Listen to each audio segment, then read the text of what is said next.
Phil, it's so good to see you, man. It's amazing to see. I was trying to think today, I was trying to explain who you were to my wife, and I was like, I'm like, well, basically when I wanted to go to America, I didn't really have any way to go and like find it anything to do with flats. So I just messaged the first person I found on the Bethel kind of like weird portal website.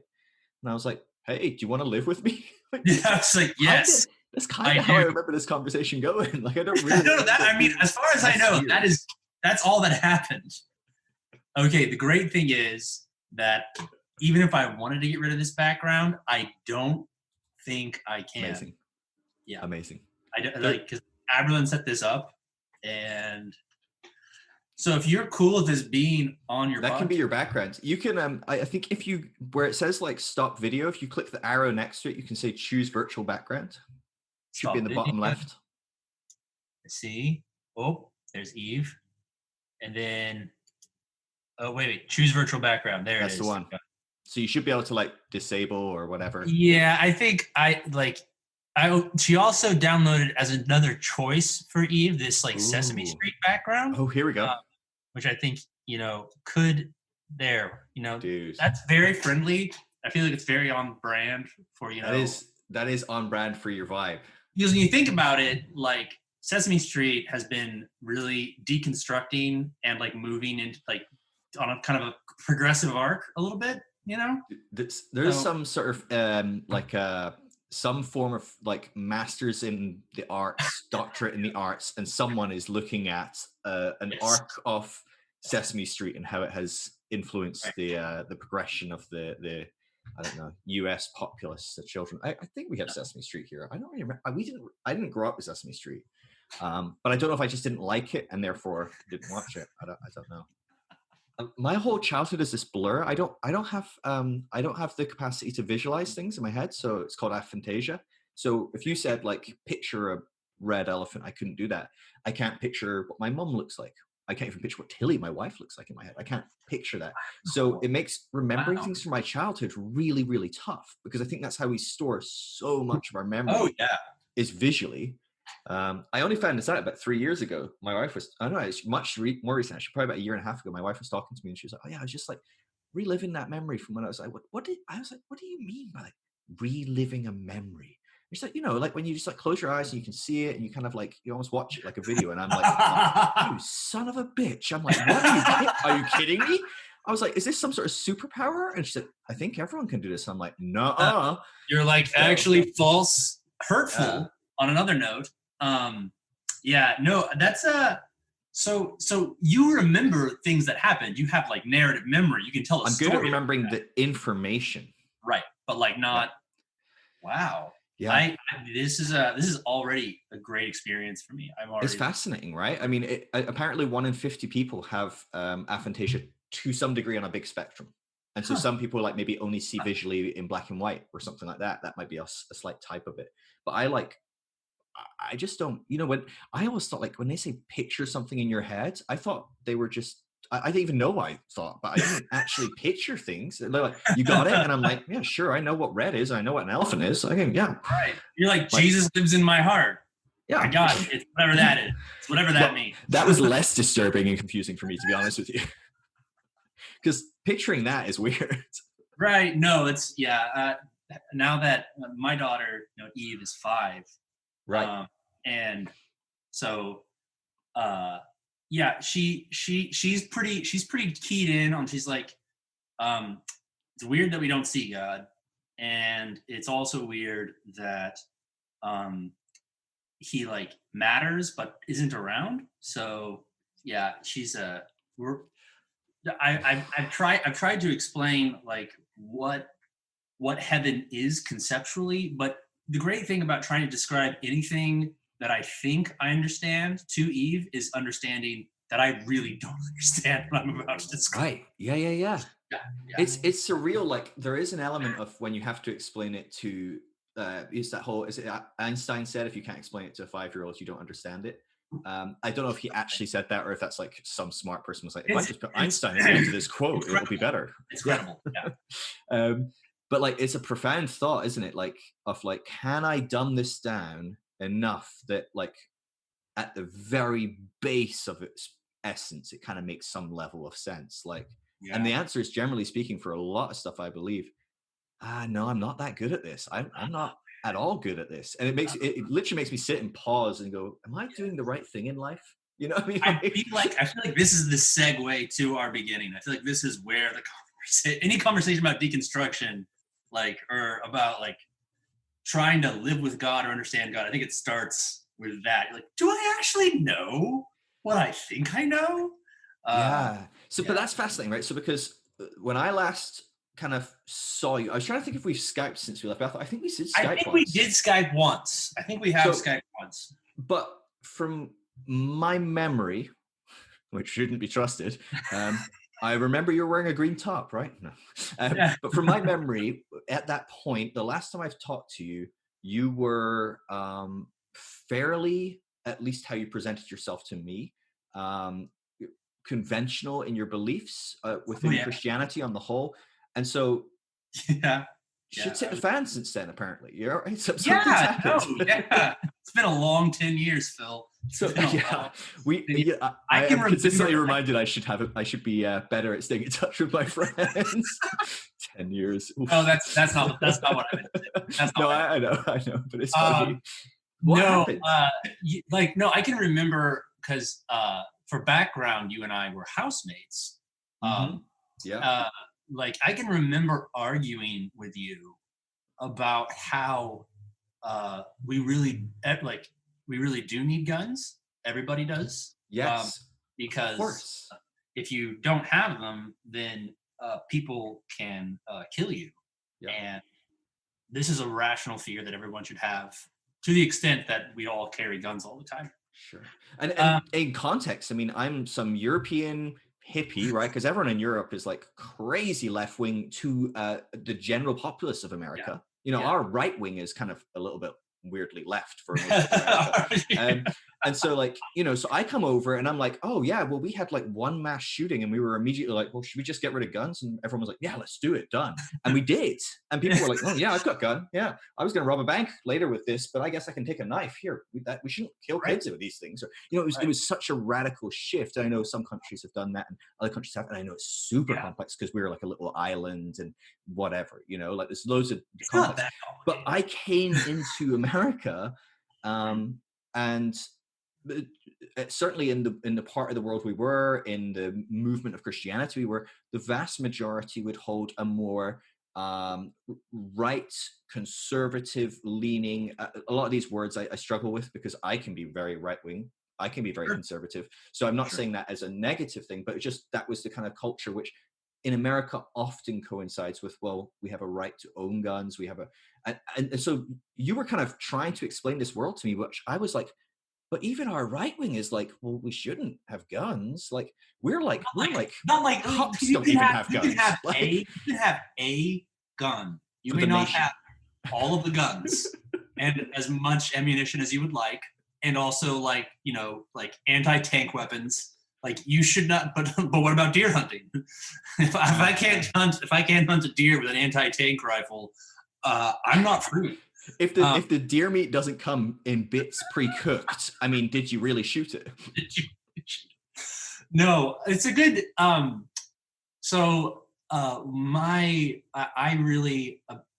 good companion for me on this process has been Walter Brueggemann.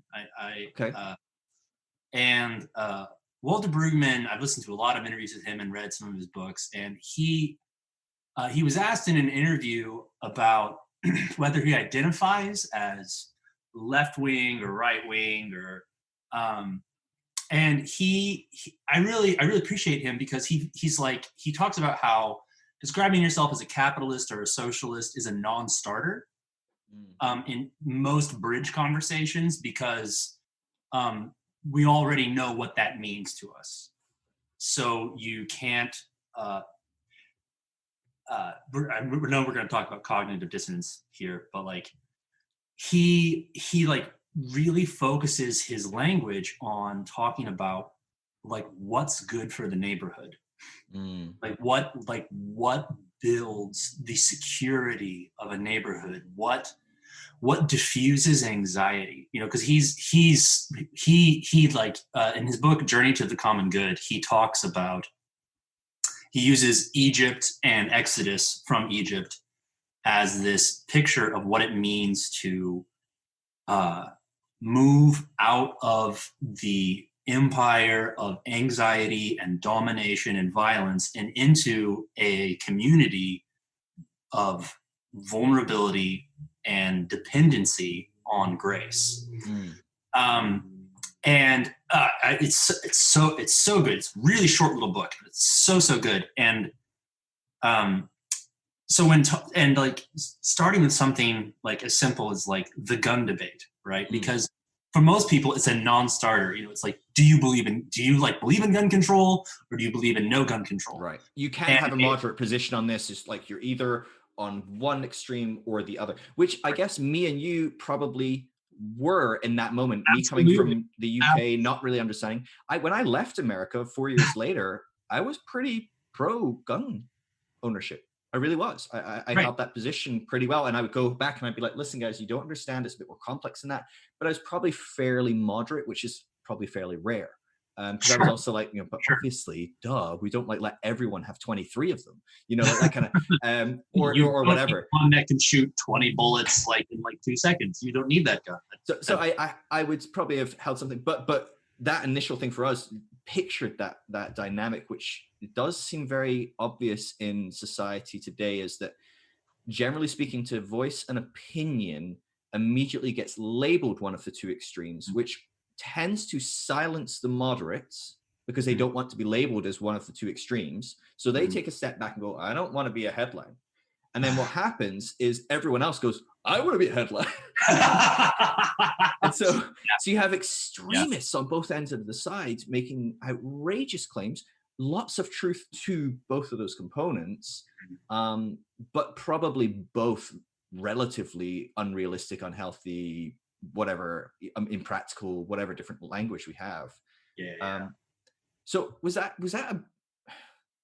a big part of your deconstruction, contextualizing violence or political components? Was that a big part of what caused you to shift, or was your initial deconstruction more theological? Was it relational? What caused you to go from where you were? Which I'm fascinated by this, right? So for the sake of our audience, I don't think many people outside of Europe will understand just how shocking you were to me in a sense. Okay. I came from Europe, and how many siblings do you have? 10? 11? You're one of 11, right? I'm one of 11, that's right. 11, and I'm I have the biggest family I've ever met in the UK is my wife's. So, I mean, it took me 10 years later to meet a big family. Yes. And it's 7. And they are insanely big. People are like, what is happening? Who would do this, right? That's so great. That's so great. Yeah. I mean, 7's big. 7's big. It's not so you were a huge... Yeah, but you were a huge family. I remember you telling me your parents had 2 vans to get you around or whatever, you were homeschooled, which again, in the UK, we do homeschooling about, 0.001%, but it's rare. It's really, so again, I was like, but you were really smart. You were really good at connecting. You were really charismatic, which was bucking all of my stereotypes, because my own exposure to a homeschooled, big family, Christian family was TV, where it was they were uneducated. They were running around going, they couldn't communicate with people and I'm sure there's people that fall into that bracket, but it's probably a very unfair stereotype on the whole. And so you were an enigma to me. I loved chatting with you and hearing your stories. So can you paint a beginning for us before maybe even talking about that transition? Right, absolutely. So I'm the 4th of 11 kids. My dad was a mechanical engineer, and they didn't mean to have a big family. They just they literally got to me, as the story goes, and they were like, I guess we'll keep doing this. And they were big in the homeschooling movement, and well, they were probably a large percentage of the homeschooling movement in your area. Actually, when we were a big family in our homeschooling movement, but that's all kind of a piece, all together. Lots of big families in the homeschooling area where I was from. But yeah, like, so my upbringing was an odd hodgepodge of things you would consider kind of classically conservative positions. Like we were very conservative about like dating and relationships, you know. Like I grew up watching my older siblings watching VHSs of Joshua Harris doing the I Kiss Dating Goodbye series. Like we were like my dad was a moderator on like a message board about like purity culture. We had purity rings. Like, so on the one hand, like you're like check. But then like my dad is like this massive, like anti-state, you know, like question the police, videotape the police, like guy, like way before it was cool. Like, Right. Yeah. like, I mean, like, I like, you know, like most people like grow up like Abraham Lincoln was like the best American president, and I grew up and I was like, did you know that Abraham Lincoln jailed journalists? Like, that he like hated bad press? Like, like that's how anti-state like my dad is. That's amazing. Like, yeah, like, and you know, not like a fan of the Confederacy, but just like, you know, that like Lincoln abused his executive power like all the time. Yeah. I watch all these guys. Yeah, you know, we were like, my dad was like strongly against like the war in Afghanistan and the Iraq war after 9/11, which was a really unpopular opinion. Crazy opinion in early on, right? Yeah. Yeah, like it was unpopular across the nation. It was really unpopular like in the Heartland. Yeah. You know, and I was like, you know, I was like right there with my dad, you know, like I'm like a 16-year-old you know, like internet arguing like guy. I'm like, yeah, like this is imperialism and da da da. So it was like a weird amalgamation of all that. And you throw into the mix that like my dad was a big pretty reformed, pretty like God is sovereign. Like God is sovereign. God's in control. So like the Christianity that I grew up with, I feel like was it was God was present, but God was also very God was the right answer to everything. Like I can remember arguing with my siblings and I'd be like, somebody would be like, do you know that there's nothing faster than the speed of light? And it'd be like, yeah, God is. And it was like, be like, nice. I know that. Like, but like that was like, you're like, nailed it. Like that's I'm definitely the better Christian today. Because like, and like that definitely seemed like the point of pushing into Christianity. It was like, I need to have the answers. Like I need to have the right answers. Because everyone is super impressed when you have the right answers. Right. And having the right answers can maybe it can help you make the right decisions, or especially for me, like it was a big revelation when I got older that I like have dealt with like chronic anxiety like all my life. But like looking back as a kid, I'm like, oh my God, like I was just like racked the whole time. Just an anxious little kid who was like telling jokes constantly to just cover the fact that I like can't breathe. But if I'm laughing, no one can tell, me included. Yeah. So like, yeah, like, you know, like, you know, wake up from a nightmare or like just walking down a dark hallway anywhere is like having the right answer that like, God's going to take care of me. God's going to take care of me. God's going to take care of me. Like that was the way to like try to tamp down the lid of like this ever-present anxiety. Right. You know, or like, you know, fear of the monster under the bed. And that all got a little bit messed up whenever I met some like very like people in the charismatic movement as I was in my later teens. And then I was like, this is what's up. No, this is the answer. I thought, you know, the other thing I thought, you know, my dad wasn't like a hardcore 5-point Calvinist. But like, yeah, I went from everything is settled. There are answers to everything about how God works in the world. You know, it's very settled and concrete, to like, God's crazy, God's like the wind, the spirit blows where it wills and you don't even know. And I was like, this is so much more exciting, which is what did that do for your anxiety? I mean, honestly, like, so like I think it's not unfair to characterize my life as a seesaw between like ecstasy and anxiety. For like, I know everyone's probably Enneagrammed out by this point, but like I'm an Enneagram 7. Okay. So yeah, so like for people who don't know, that like that means that like, you know, I am motivated by the need to avoid pain, and I do that by just like chasing pleasure. Like I am the stereotype, like I have the DNA to be a stereotypical hedonist. So like either like God could like fall on you and you could experience the tangible physical presence of God, and, you know, having some really like intense, strange experiences, you know, feeling electricity in my body, feeling like heat on my face, and just like crying and not knowing what was happening, and feeling like God was showing up in my life in a really personal way. And that really, and I actually, like, the way that happened, I had like a week of really intense experiences like that. And then it stopped. And then I went through like two of the darkest years of my life at that point, because I was just like, it stopped because I messed up or something. Right. I must have done something wrong. Now God's gone, because that was God. And now that I'm not experiencing that anymore, God's gone.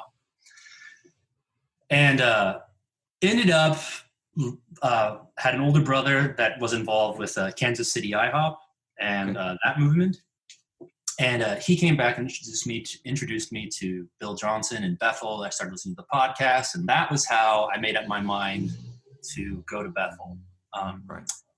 And I really thought that Bethel was going to be like I thought that like everything that like I really needed to get together, like to figure out about God, to figure out about how to be a Christian and become the person who I like needed to be. I really felt like I was going to put that together while I was at Bethel, and it didn't quite go that way.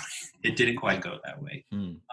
What was your experience there? Like, because to me, it fascinates me that, I mean, I almost want to go back as well, like, because, you know, you had this incredible week of experiencing this totally radically different way of engaging and connecting with God. And then that kind of dries up, and then you go to Bethel, and that's like what they are about, right? I mean, like, and you know me, like I was at Bethel and I was basically a stone for like 4 years there. Like I was like, yep, that's great that you're all experiencing this. I'm sure it's wonderful for you. But, I like my favorite Bethel moment was when you went with everybody to the Benny. I was talking about this the other day. You were? Yeah, like, yeah, you went to the Benny Hinn. Yes. And they found out there were Bethel students there, and they brought you all up on stage, and I was watching the video from home. I didn't go to the conference. There's a YouTube of this. People, I'll include the YouTube in the show notes. Okay, and like Benny Hinn prays for literally everyone, and like the whole class of Bethel goes down except for Phil Drysdale, standing there just like open. His hands are open, and it just like, and they eventually just like lead you off stage. They're like, okay. Dude, no. I don't get let off the stage. So this is so the video is weirdly cut on YouTube, and it completely misses out. So he waves his hand, and like there's like a line of like 15 of us, and they all go down, and I'm standing there, and I'm like, all right, Benny, what's up? But he like kind of waves and just turns away, you know, like he's now moved on to his next thing. Everyone's gonna fall. I'm Benny Hinn. He waves, everyone falls, he turns around and he starts preaching, and he's going for like a minute or two before he turns around and sees me, and I'm literally just standing there behind him like, I feel awkward. And he turns around and he sees me, and there's this moment where he looks at me, and I'm just like, oh shit. Like the look in his eyes, I'm not saying anything about Benny Hinn, it was just like, I had this moment of like, oh, he's coming back for round 2. He's coming. And he came. He rocked up, and there was contact. There was contact on my face, and I went down not because I was under any divine experience, but because I didn't want a round 3. Like it was like, whoa, that happened. I'm going down. Next time he's going to use his jacket and just like do the whip thing until you're like and like over. So there is, when you see the video clips, you can see it. He waves and everyone goes down and I'm standing there, and then he preaches a bit and then it cuts and it goes back to all the people on the floor, and I'm on the floor inexplicably. Like I was standing behind him before and now I'm on the floor. And they like, I don't know why they cut that. I don't know if it's just a weird, I don't know. But it was funny. Do you not know why they did that? Can you not guess? I could hypothesize. I'll choose not to. Fair enough. That video also, for people listening, you know Samuel very well. But that video, people who listen to podcasts regularly will have heard Samuel on a couple of times, and he's going to be on again soon. There's a moment in that video, he didn't get on the stage. He was in the audience, right at the front. And there's a bit where there's like a stage camera. The camera's on the stage, and it's pointed out over like all these people that are worshiping. And there's a moment where Samuel Verby just appears from the stage. Yes. And it is the greatest moment ever. I love it. Every time because I always go back and watch that occasionally. After I tell a story, I'm like, I've got to go and I show people the clip. Yeah. And every time I forget that Samuel Verby does that. And every time I'm like crying with laughter because it's so funny. Yeah. But really, so, you know, I really, really, really, really wanted that experience when I rolled into Bethel. And the truth is that I did not have, I don't think I had a single moment when I was at Bethel where something happened that I wasn't in charge of, you know, like, and that was, and I wanted it so, and, you know, I was listening to your interview with Jordan here recently, and it was great. I really enjoyed that. And that, you know, the major theme of like live into it, you know, like believe it and live into it and let it show up in your life. And I'm like, that is literally how I made it to here today.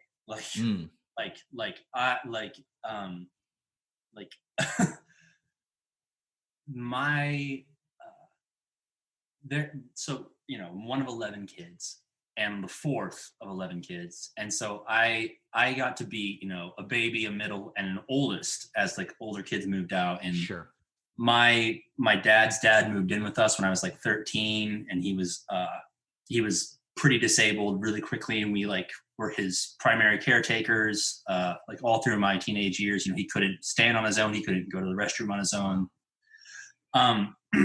And both of my parents are like they're like really like, they're very chill, they're very relaxed, and there was just like a ton of need in our house growing up. You know, you think about how you get around a kid, and you know, like kids just like they need your attention. They crave, like when I get home from work, Eve has 30 things to show me every day, and she's making up 15 of them while she's showing me the other 15. You know, it's just like, Dad, watch, and she'll, you know, do like just stand on a leg and like spread her arms, and I'm just like, that's amazing.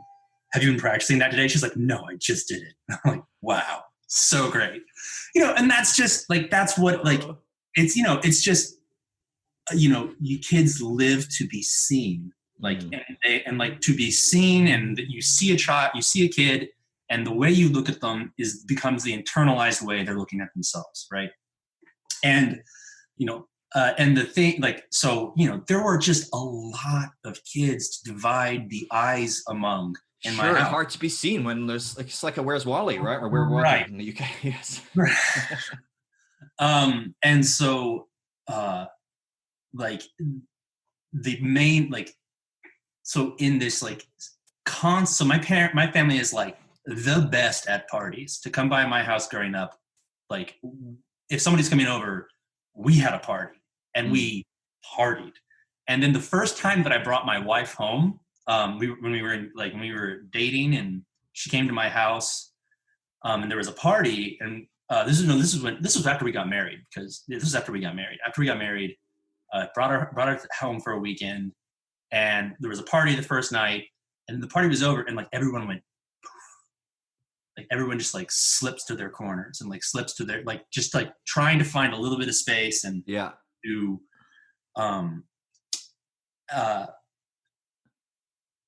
and so that that experience, that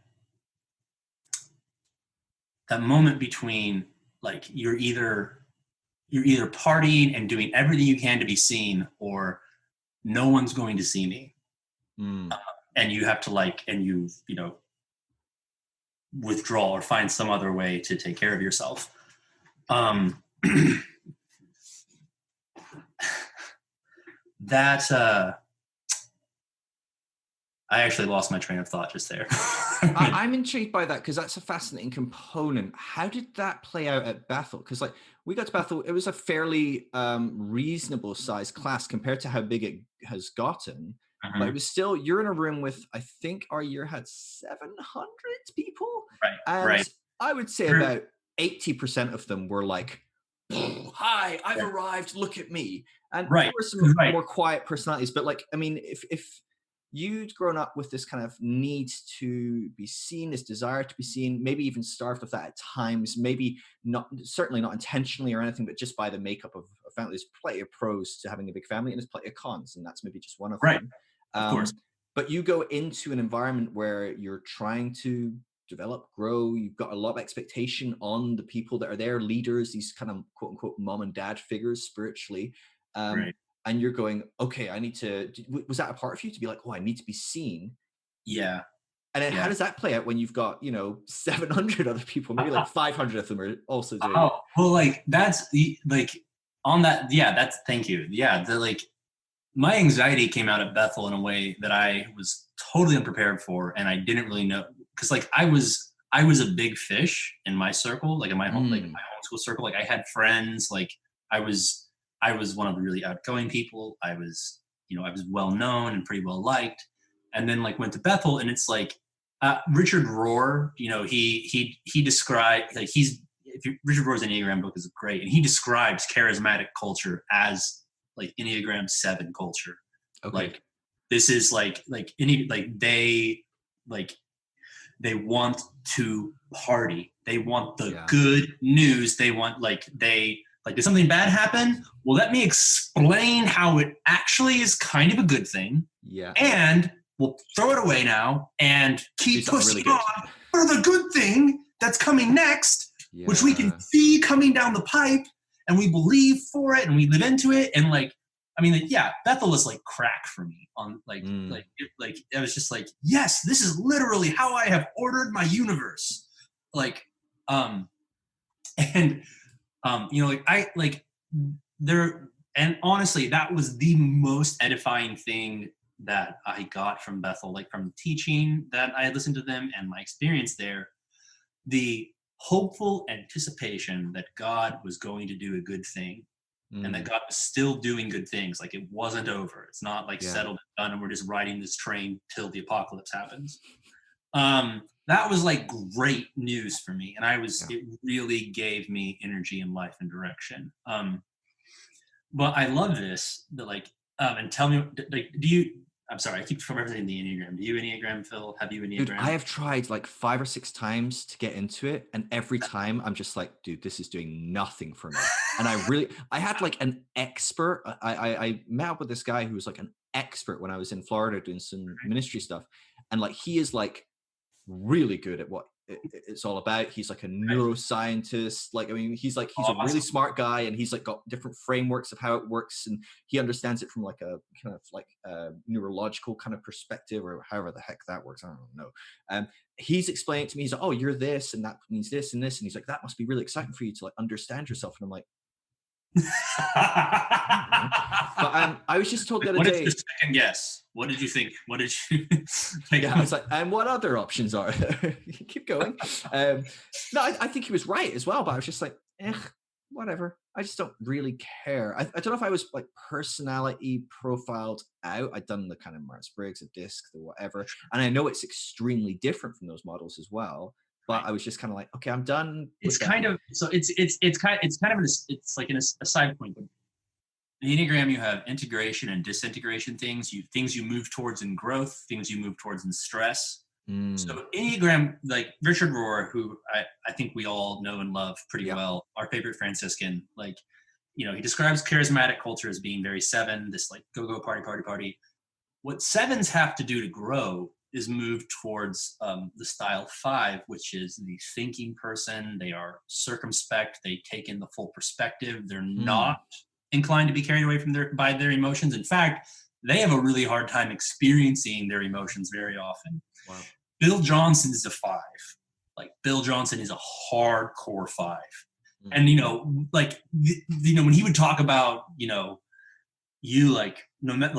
whether you get rocked by the Spirit of God or whether you, stand there like an oak and don't move, like you just stay there and experience God. And like Bill's like got this super grounded, not ruffled, like not like kind of thing. And like the charismatic movement, which is like has this aura of sevenness, is like I want to move towards that guy. Yeah, I want to move into that grounds me as well, right? Right. It gives me some sort of stability and foundation. Super duper. Exactly. And I've thought about this a lot. And I bet. And you take and okay, I'm going to go just a little further down the Enneagram rabbit hole, just a little bit further. Do. But 5s integrate. They grow towards 8s. 8s are gut, take action, do it, claim it, be it people. Right. And that's because 5s are in their heads and they think and they're circumspect and they're like, the 5s are going, the danger for a 5 is to overthink something and not do it. And they have to just move into their gut and just do it. And you have this whole Bethel culture thing where it's like, you live into it and you do it by faith. And that is really what, and you and Jordan were talking about this is really what some people really need to do.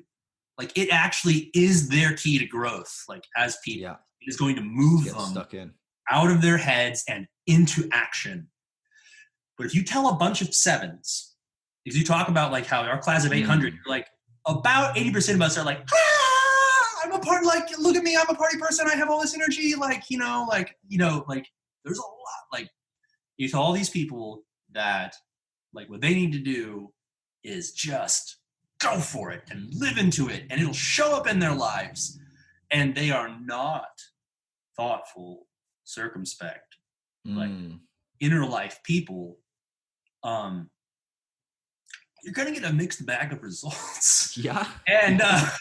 And speaking, and for me, like, man, like, I understand almost nothing about what happened to me that year that I was there. Like, I remember, like, I was waiting for, I signed up for the missions trip to Mozambique because I thought that was super cool. I really wanted to go. I had no money. I remember this. And I really didn't know who I was going to talk to about getting money, because that was like, that was like not the culture of the people, like the group that I'm from. Like, so like felt really awkward. And I went to a prayer group about raising money, like to go to Mozambique. And I just remember halfway through the group, like the sun is setting and like there's like yellow light cast on the walls. And I don't know where I was. I don't know who I was with. And it was like, the walls are covered in gold. This gold is here for us to, claim it and like make this trip. And like, we all just got up and started like miming, scraping gold light off the walls. Right. Some prophetic actions. Yes, prophetic actions kind of stuff. And like, that was, I can't remember what part of the year that was, but that was the first moment, and there've been a lot of moments in it, but that was the first moment that I was like, I don't think I know what I'm doing anymore. I really feel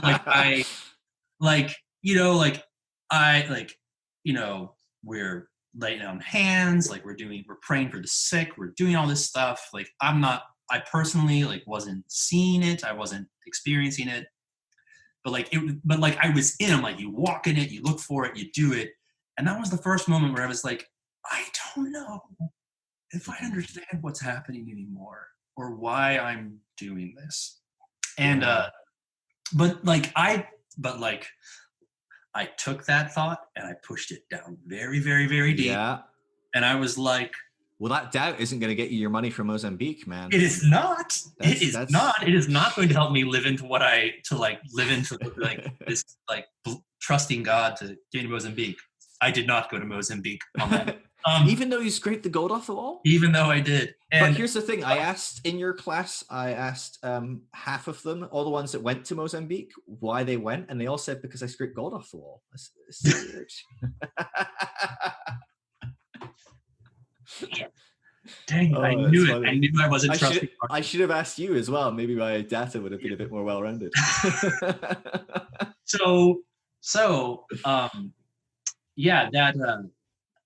I actually, the funny thing is, I ended up going to LA on a big group trip to LA. Like, it was like the trip for everyone who couldn't afford to do the other trips. Yeah. It was like $40, and we all slept on air mattresses that didn't hold air in a gymnasium. It was amazing. The most happy part of that trip was that we ended up going to a part of LA where there were a lot of clubs. And this is late in one of the evenings on our trip. We ended up going to a part of LA where there were a lot of clubs and a lot of prostitution. And I had never, ever, ever seen anything like it before, right? And not in your homeschooling? Not in my home. Nothing about like my study of ancient Greece prepared me for prostitutes in LA. Yeah, no, it's much tidier in Greek myth, prostitution. Much more integrated, really.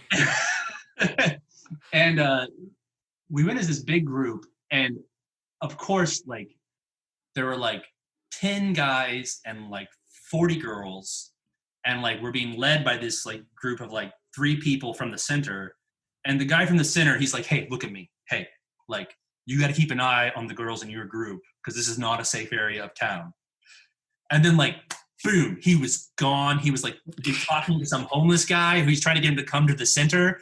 And I'm just like walking down the street, the only guy in a group of like 7 like women. Yeah.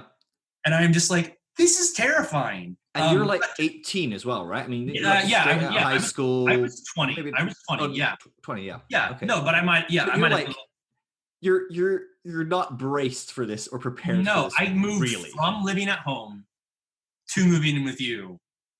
Which is a scary prospect for most people. Yeah, no.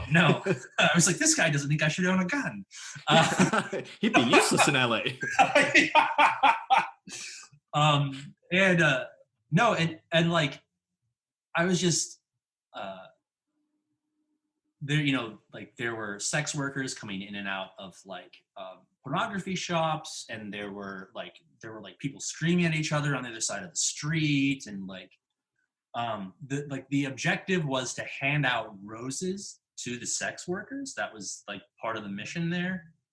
And it was like, all I could experience was, I was like, I don't have a clue what it's like to be these people. Many of them were trans women of color. And I'm just like, I don't have the first idea about what's going on here, or who, like, what they need, or what it's like, what any of this is like. But I'm here to give them the love of God.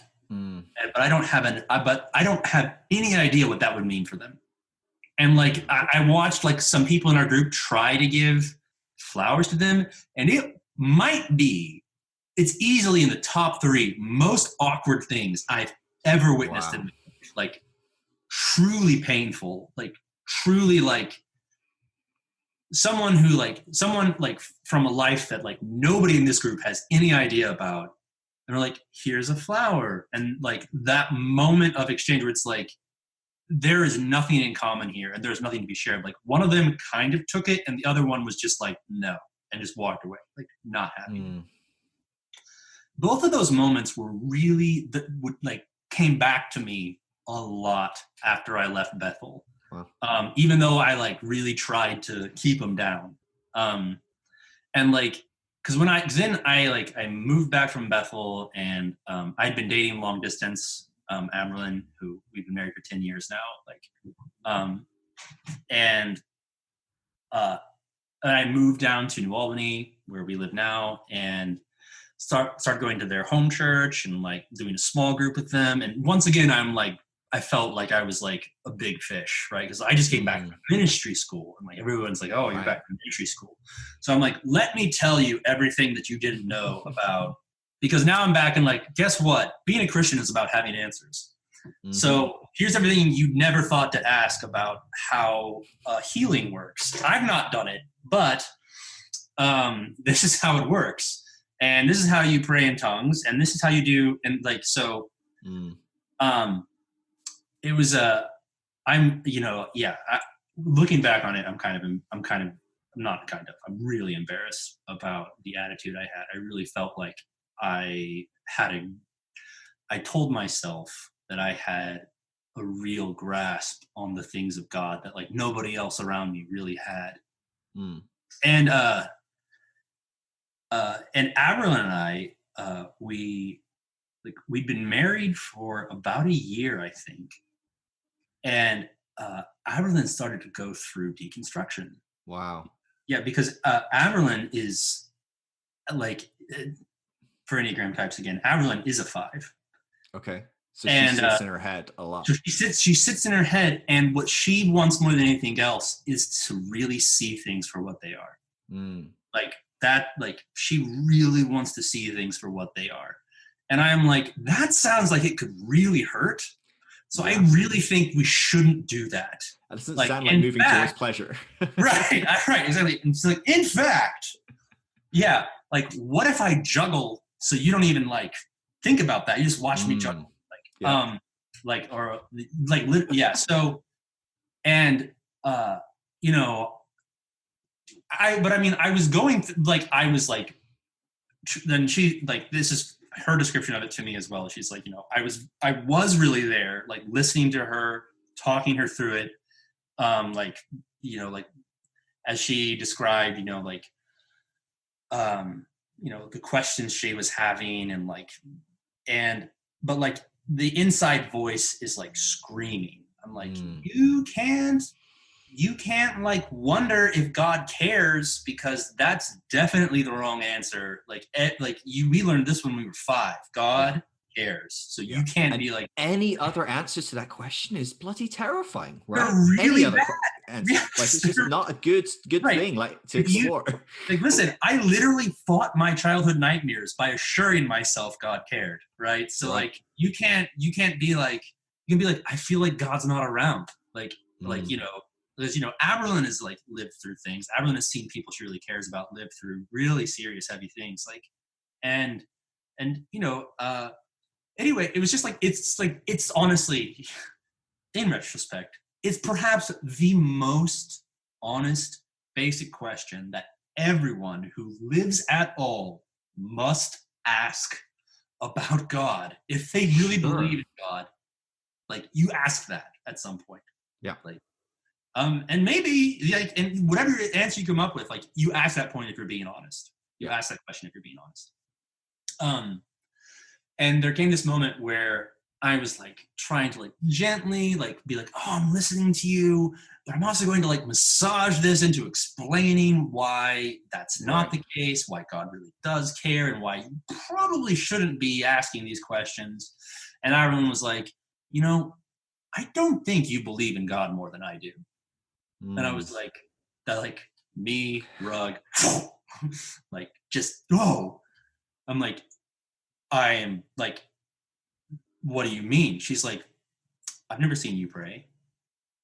She's like, I don't see you like reading your Bible. So naturally I then kick into like high mode. I'm like, next day I'm like in the living room reading my Bible. I've done 12 chapters before I woke up this morning. That was after my 3 hours in prayer.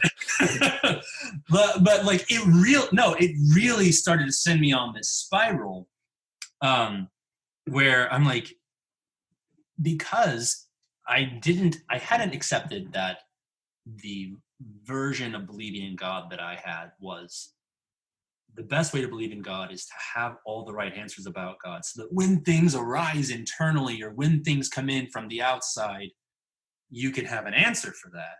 Sure. And in the meantime, like charismatic style have this ultra sensory, like pleasure heavy experience of the tangible presence of God, and that's really the best life you could have. Yeah. Which is really just what which I feel like is really just like a Seven's idea of God, like distilled down. And that moment where she was like, I don't think you believe in God any more than I do. That was the moment where I think my deconstruction actually consciously began, because then I actually started to look at the fact that, be honest, because I'd polished up and brushed up some of my experiences about Bethel, and I would tell people about them. You know, the fish was this big, you know. Right. Yeah. I would share the testimonies of people that I had heard from at Bethel as the like I'm like, yeah. We then prayed. Yes. We then prayed.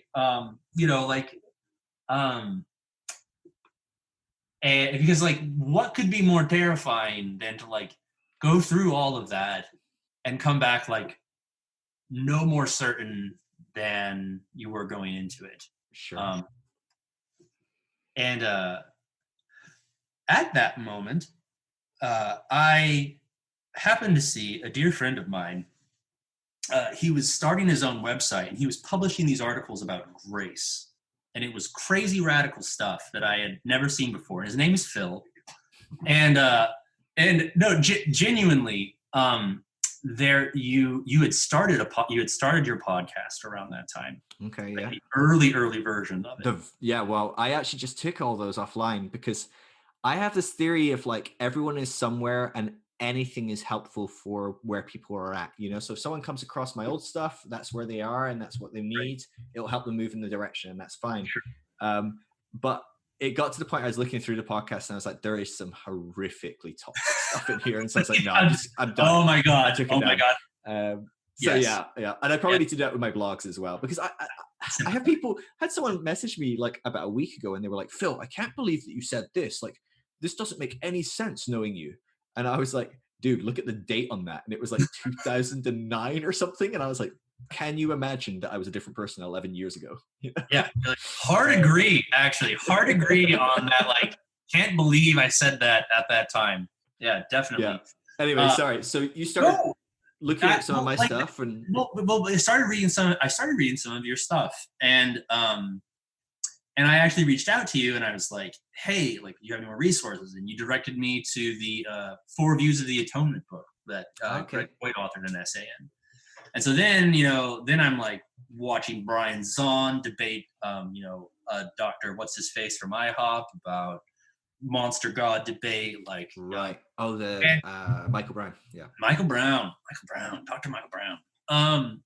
And so then I'm like starting to trade out my charismatic ideas, not trade them out, but like now I'm like, right answers. My problem is that I didn't have the right idea about the atonement, because this is radical. This is good stuff.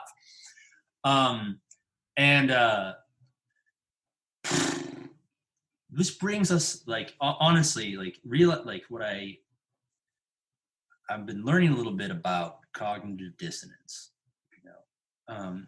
which I thought cognitive dissonance was just, that not everything in my brain agrees with each other, and then I've got fuzz, I got like static between ideas.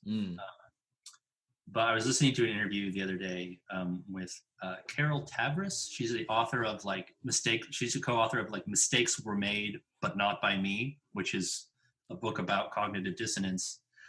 And the idea, like the idea being that like cognitive dissonance is something that we have subconsciously, that where we realize our beliefs do not align with our lives anymore, and we have to do something quickly that is a discomfort on par with extreme thirst or hunger. It's not something you can ignore, and then you have to make a choice. You have to do something with that, and it is possibly one of the hardest things that someone can do to change what they believe to suddenly match up with this new evidence that says, hey, this isn't working, or this isn't right, or this isn't making sense anymore, and actually would tend to make someone double down on what they already think.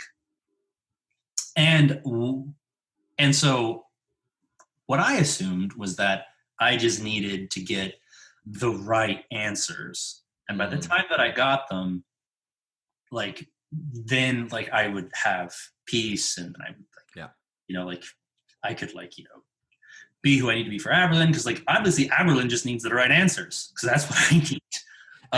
Retrospectively looking back, was that what she was communicating, that she was just seeking the right kind of black and white? But that's still what you kind of heard, because that was what else paradigm. No, well, right, no, exactly. It's like Aberlin's like, actually, I'm good. She's like, I think I've never been this good before. Just like kind of letting go, like letting go, like, and I'm like, but what if letting go is the wrong answer? Was there no paradigm for you to potentially see her answers as the right answers? Like there was no opportunity for you to go, oh, okay, yeah, what if she has the right answer though? And what if I just hear her out and go, well, that's potentially, or you just weren't, No, because I thought that what was really important to me was having like being rightly related to God. Like that was definitely like, because that was like consciously to myself from super early on, like that's the goal. Like you want to be in right relationship with God, because that could go really badly for you if you're not. Like it could be real bad. But as late as 2019, I was coming to terms with the fact that like what was really important to me was not being rightly related to God, but was just being my own perception of myself as a good person, right? And to be a good person, the only way that was going to happen was if I was perceived that way by the people in my life, and the way to be perceived that way is by having the right answers, right? And so that thing clung on hard, right? Because this is now we're looking at like what, about 8 years? Yeah, and this is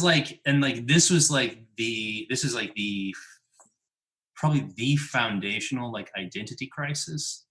Because I thought that I was having a crisis of faith, but I was having a crisis of identity, because faith was the way to have security in my identity, and so you couldn't question really fundamental things about God unless you were merely changing the language, right? Like you could go from God is settled and sovereign to God is the wind, like God is the spirit, to like it could be really malleable so long as at the center of it I am right.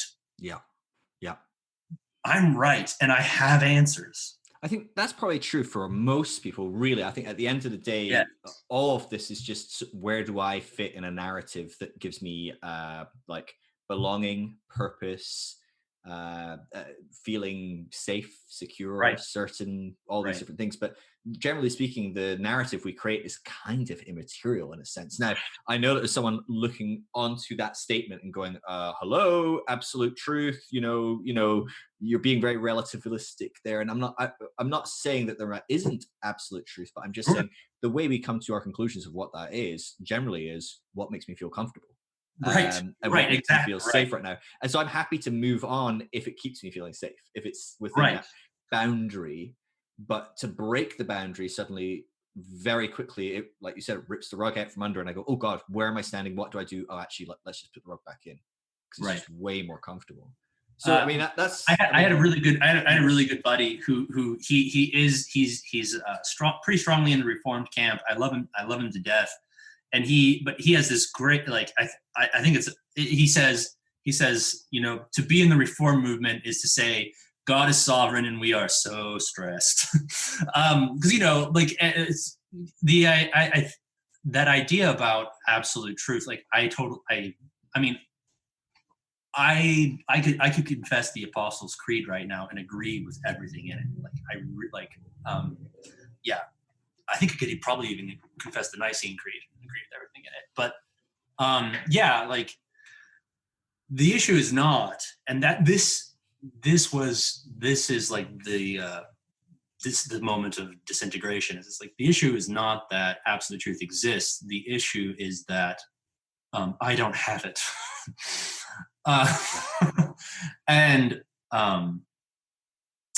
and my like reflecting back at every moment where that broke through, that like absolute truth, sure, I am sure it exists, but I don't have it. That has always come through the medium of actually being present to another person in their reality.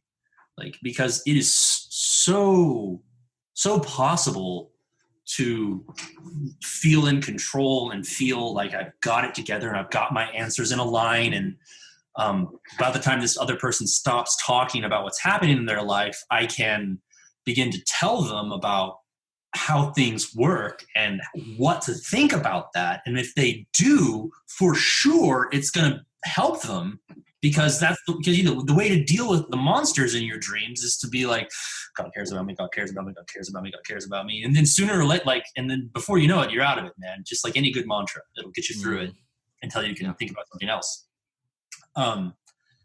And yeah, so I do that God cares about me thing, and it actually it actually will take me somewhere.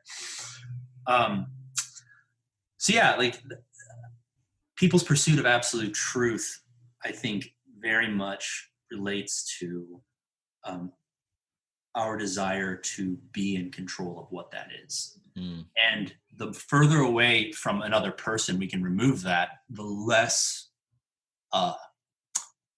it can be tampered with, the less our conception of it can be challenged or moved. Take, for example, the first real fight that Aberlin and I had was about spiritual headship. Here's a good one. Here's a good one, right? Like, we were like, it was not an issue in our relationship. Like, it wasn't like we had never talked about complementarianism or egalitarianism. We had never talked about, submission of the wife, the headship of the husband. Like, it wasn't really a thing, and I didn't take it very seriously. We were just like on our back porch. We'd probably been married for 4 years at this point. Wow. So yeah, into her deconstruction then. Oh yeah. Oh right. No. Yeah, no. Yeah. She's like, I believe in God. I love Jesus. I don't really know what else to say about that right now. Yeah. Kind of all I got right now. Yeah. I'm kind of happy to nail down. Yeah. And so, yeah, we were like chatting on the back porch, and of course I don't remember how it came up, but then I was like, well, I don't feel like I have more authority than you, but I, of course, like, I'm the spiritual head of this family, which was just us at the time. And yeah, you can't even go, kids, or no, this is like very one-on-one. She just looked at me and she was like, why do you think that? I'm like, well, like, it's just something that God gives to men, to husbands. She was like, why would God do that? I'm like, because, and I'm about ready to say, like, of the way men bear the image of God. And it is just like, it's like in my throat, and I stopped, and I'm like looking her in the eyes, and she's looking in my eyes, and she can see that in my throat, trapped below my eyes. And it just, and she's just like, I mean, it just hit her hard. She's like, yeah, I'm really surprised that you think that. I mean, that is like, when I say that was like our first serious fight, like, that's actually, that was like, and no, like, I was devastated, and like, she was devastated, and the thing is, like, I had never said it out loud. Yeah. I'd never thought about it out loud. And then I got to watch it hit my partner, like the person who is at least my equal on every place you can put us, apart from the areas where she like outstrips me completely. You're like, no, babe, like, absolutely, you know, you're an accomplished scholar, you're an accomplished artist, like, you know, you've got awards and degrees, and like, you've managed your life well. And I almost crashed our finances like twice since we've been married, but because I'm a guy, yeah, like, God put me in charge of our relationship. And it's just like, why? Like, yeah. And it's like, why do I assume that has to be the case? That's, I mean, gosh, the whole concept of our implicit isms, there's so many. I mean, you could go into any one, but talking of that sexism element, the patriarchy, that system of patriarchy, like, it's fascinating to me if you going, oh, this wasn't an issue for me. And it's like, of course it's not an issue for you. You're the one that gets it going on. That's like saying, you know, like, money is not an issue for me. Well, of course it's not an issue for you, Bill Gates. You know, like, but, you know. Right, exactly. And so, but it's this thing of like, suddenly having some form of mirror that there's enough of an empathy draw where you're looking at the person you love and go, oh, this thing I never think of because it doesn't affect me, but holy shit, it affects you, and that's making me feel a bit sick. And it kind of challenges that whole dynamic. Like, I posted on Instagram today a thing I was saying, like, hey, non-cis males, if woman, anything else out there that is not a cis male, right, how is your deconstruction? How do you see what you've been on as your journey? How do you see that differing from how most men probably are experiencing it, or that you perceive them experiencing in your life? And the things that, I mean, just reading through it, it's so painful. And the old me probably would have tried to explain away so much of that. And I say old me, probably not that long ago, because it would have made me feel really uncomfortable. And I'm not one of those guys. I'm not one of the problem. I'm not. And I'm sure, like, you know, well, I mean, it was such a thing of, you were so convinced that you weren't one of those people, in a sense, that even your wife was convinced on some level that you weren't one of those. So it wasn't even that you were overtly following through on some of those beliefs. Right. But they're still ingrained. You're still like ready to roll off those beliefs, and they've got to, at some level, therefore, be playing into things. Right. It's really scary. That it scares me a lot, because I'm aware, like, okay, so I work on this, but what else is in there, right? I mean, how racist am I? How whatever else, right? You pick an ism. The answer is more than we think. The answer always. And you can't beat yourself up for the things you don't know. But I think we should always be quite intentional about trying to explore that. And certainly when the mirror is held up, we go, oh, okay, now it's on me if I keep doing this. Right. You know, there is an element of, you've got to start acting. Anyway, sorry, I don't want to interrupt. No. I'm fascinated by this component. Completely, yeah, I can, because, like, you know, my close friends were guys. Like, you know, like, if you would like to find a culture that espouses a typical white male patriarchal system, like, come to the conservative homeschooling movement, sir. Like, that is our thing. Yeah. We are good at it. Not the most diverse movement. No. Yeah.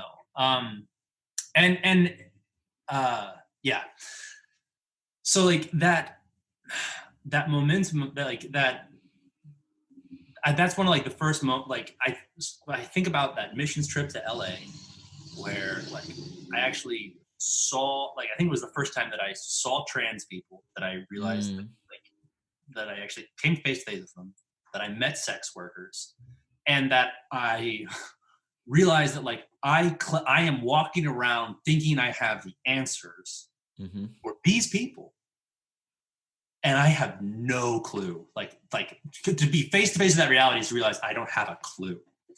And then, like, to be, like, looking into the eyes of, like, the woman I love, who I've lived with for, like, years now, and to just, like, let slip this, like, belief that, well, yeah, somehow God holds me more responsible than God holds you for our relationship and the direction that we're going in. Like,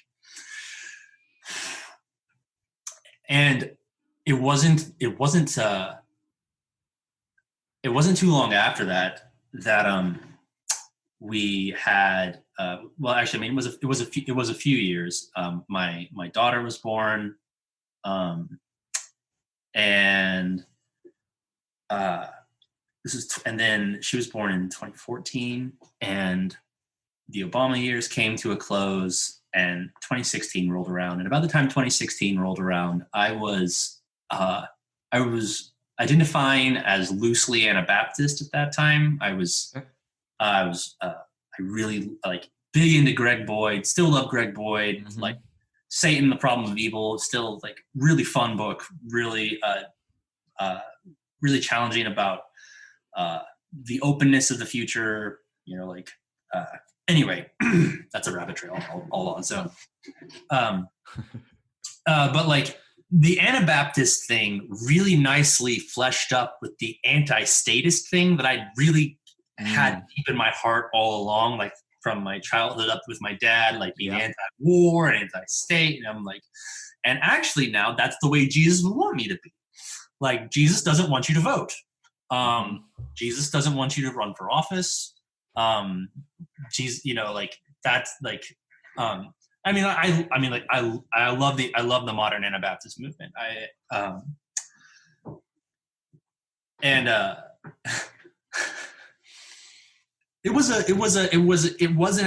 was an evolution for me, because I had gone from being just pretty well, not actually no, it was a natural evolution from like somebody who's like anti-state libertarian to Anabaptist, where it's like, well, you just don't do that because Jesus doesn't want you to.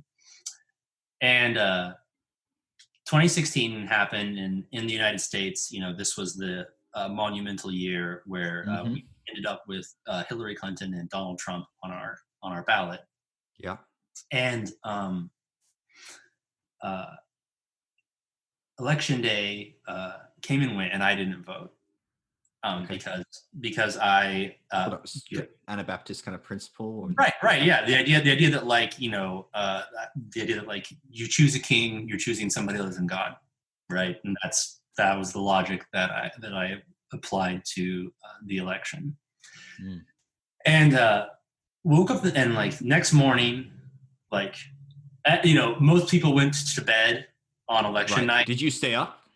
We stayed up a little while, but we didn't stay up super late because it wasn't black and white by the time you because it was fairly well in, right? Yeah. It was. The assumption was that like Hillary Clinton was going to win. I mean, everyone had this thought. On the whole, the narrative was, this is a shoe-in. I mean, like, look at the crazy, like, this guy was the outlier from the get-go, and how on earth does this happen? This is never going to happen. Sending rapists to the United States. This is, bonkers. Yeah. He certainly came across as a very extreme option. Right. It's like, and if it's like what we should get, we'll like have our first woman president. She'll like do like American imperialism like we're used to. Like we can just, it'll be. I mean, she's the best. If you're going to start moving into a whole new category, we've just had the first black president, but he was a bit edgy. Some of his things. And also, he's drone striking everyone left, right, and center. Right. So I mean, like, healthcare for the United States, drone strikes for the Middle East. Absolutely. Like, this is a very like. But it was a thing of like, okay, we're gonna have a woman. Well, okay, but could we have a woman that is as much like what we have already as possible? For sure. Tick. In fact, probably not like Obama, but I'm talking more general.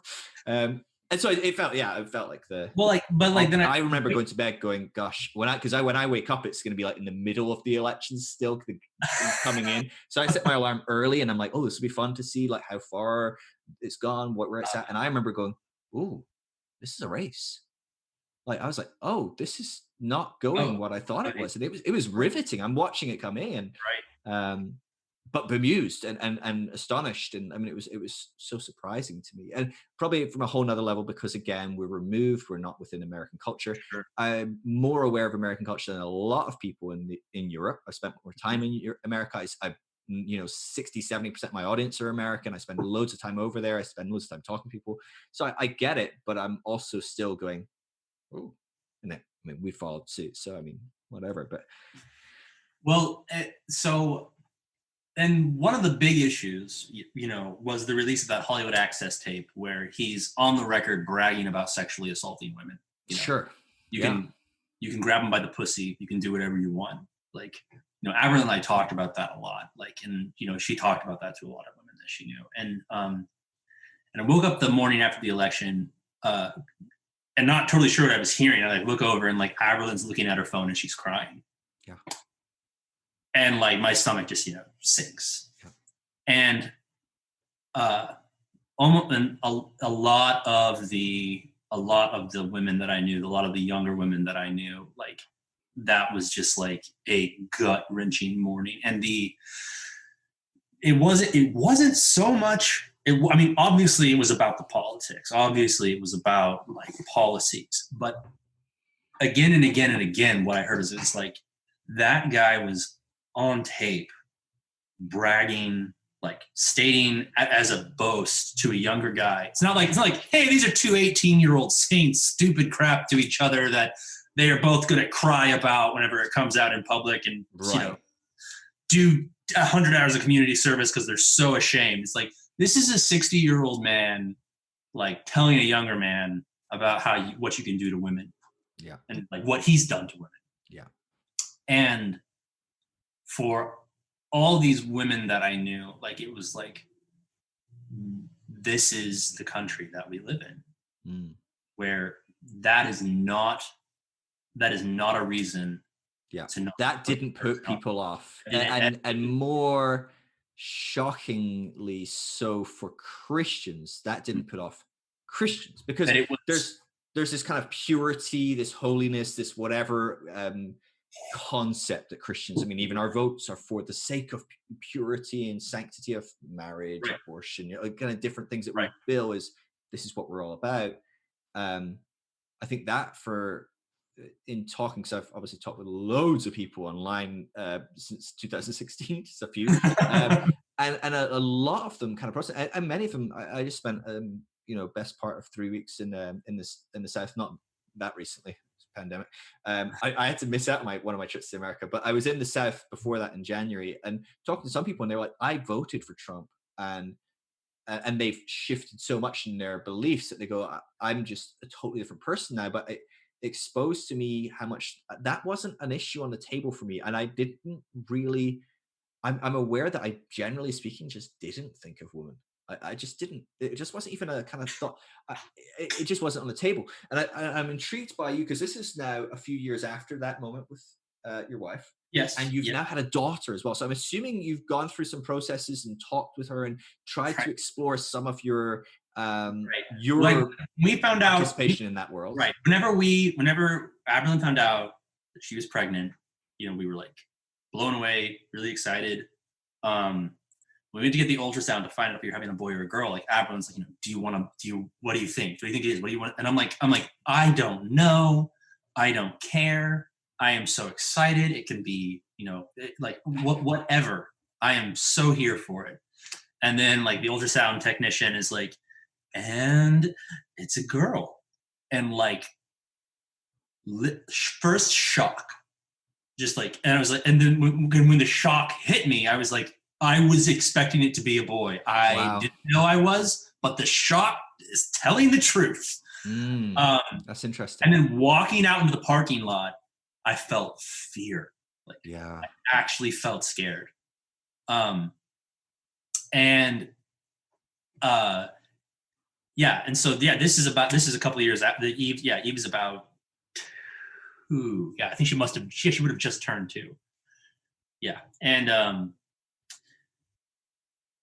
you talk about you mentioned asking non-cis white men what deconstruction is like for them, and then very much hearing from all of these women that I knew, how this was hitting them, and suddenly the choice to not vote felt like a real privilege.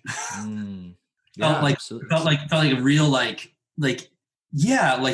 gonna trust God, God's in control, and we need to work to see heaven come on earth, like with our neighbors and in our relationships. And it's like, okay, but now you're part of a bunch of people who either, because among the people who said we're against this guy, we want this guy, the big group of people in the United States, like 70% of people, just didn't say a thing. Mm-hmm. Like most people in the United States did not vote, and most people in the United States don't vote.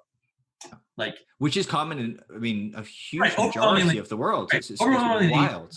Don't say anything. That's true. And it's like, why don't people say anything? It's like, because it really doesn't feel like it's going to affect us. It really feels like whatever happens, like if you imagine a zombie apocalypse and are in any way excited by that, you are not connected to real life. And I am definitely I am 6'3", I weigh 200 pounds. I have definitely at times in my teenage life hoped that a zombie apocalypse would happen, because that's super cool. Yeah. And well, you were stocking up your armament for it, right? Yeah, that's right. That's right. I'm pretty sure that was one of your arguments. No. Right, exactly. But there are no women who are like, yeah, a zombie apocalypse scenario could be cool. Not because there aren't women who can shoot guns, because there are plenty of women that can shoot guns. Yeah. But you just imagine that the majority of the other sex is a lot bigger than you. Yeah. And are at least as capable of violence as you. And many of them much more capable. And it's like, I don't really want a world where there is no 911 or whatever. Yeah. I don't know what it is in the UK. Is it 999? It's 999. Most of the people watching this are going to be in America anyway. Okay. And people in the UK, this is the fascinating thing. I choose to be American by default for my audience because Americans have no flex, right?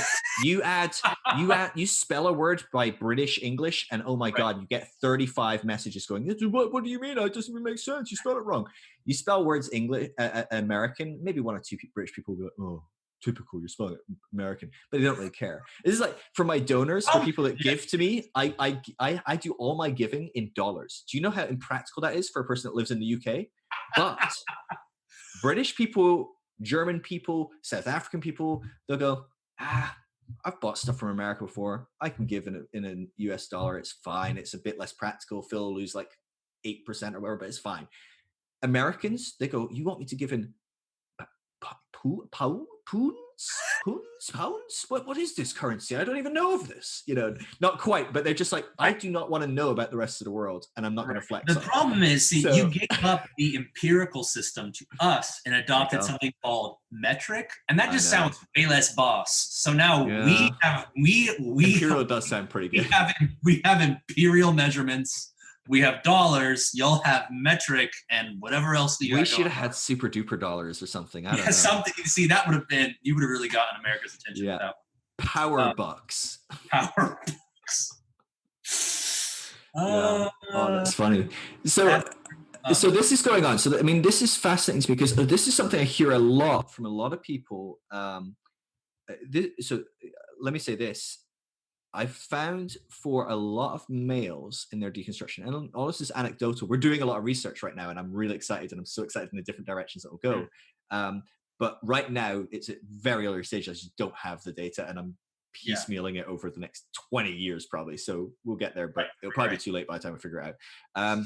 But the anecdotal data I have is, on the whole, men deconstruct largely, when we're talking deconstruction of spirituality, through the mechanisms of theology, through the mechanisms of finding some facts, figures, data about God and about their faith, about their Christianity, about themselves, how I fit into this.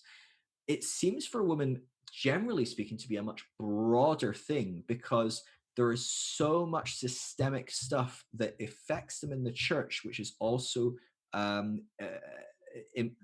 just implicitly part of the system of the wider society. And so when women are asking questions about, well, why the hell am I exactly under my husband and he's the person in charge, but actually he's nowhere near as equipped as me or as helpful as me, and he keeps losing all his money. What the heck is that? But they also then look a bit broader and go, actually, why the hell have we got a president bragging about abusing women? I may even like most of his policies, but that makes me feel uncomfortable that we're okay with that. Right? I mean, because whatever you say about the policies of Republican, Democrat, like I try to generally speak and avoid it, but it's natural that I'm going to lean right, maybe economically, left, maybe like socially, whatever. But whatever you think about Trump, I think we can all agree that that is not particularly healthy or something we want from a head of state that represents our country. Right. Now, he could have probably gone, hey, like, I'm really sorry, that was really inappropriate. Honestly, I've been a dick up to recently and I've changed my mind about women. And most of us would go, dude, we've all been there. We can all do that. That's fine. But I think there is this element of a deconstruction that is so much broader for people that are not white, people that are not male, people that are not whatever we can put into those systems, but there is an element of when you're privileged, you're like, oh, look at me, I'm just going to figure out this God thing, but I don't actually have to look a bit further at how that filters into society. Because there is a conflation with our God and our system of belief and our society and our culture. We fail to see that Americanity and Christianity at times are the same thing for a lot of people. I think that's I'm glad you brought that up. That's exactly where that's exactly where this story goes for me, because it's like the so like a bunch of because I mean, I am here in Southern Indiana. Like most of the people I know are white. Most of the people I'm friends with are white. And for a lot of them, this was for a lot of white women, relatively secure, lower middle class, like this was like a real shock to the system. And then for me, by proxy, like a real shock to the system. And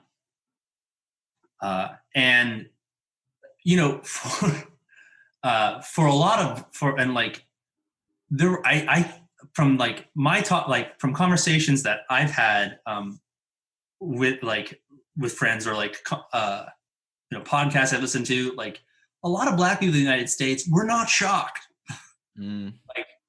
Like there was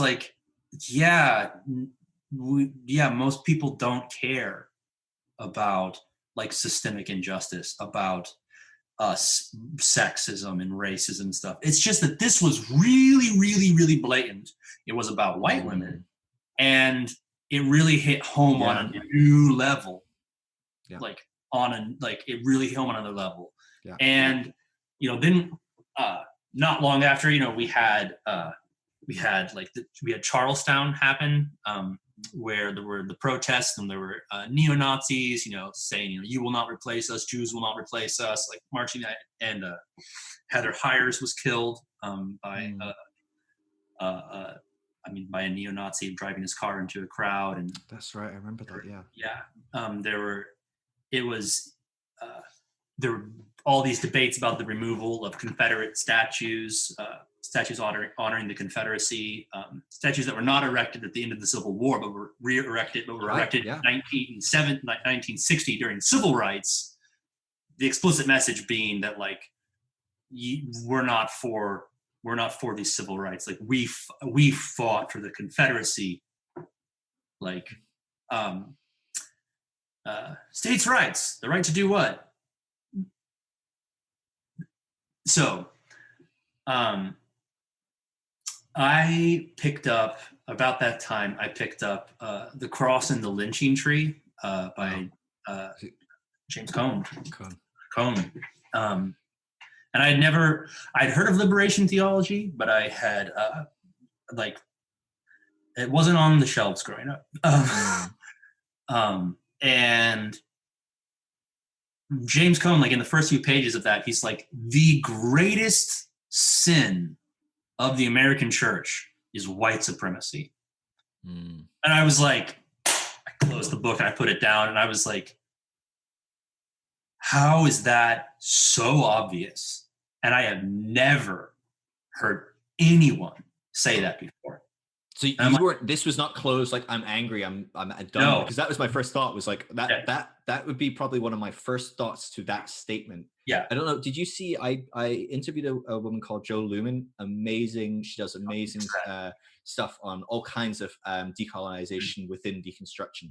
And I included one of her quotes when I announced that the podcast was available, and it was basically, it said, if you deconstruct without decolonizing your faith, you are just rebuilding another faith based on the same systemic issues. Did you see that at all? I did not see that. On Instagram and on Facebook.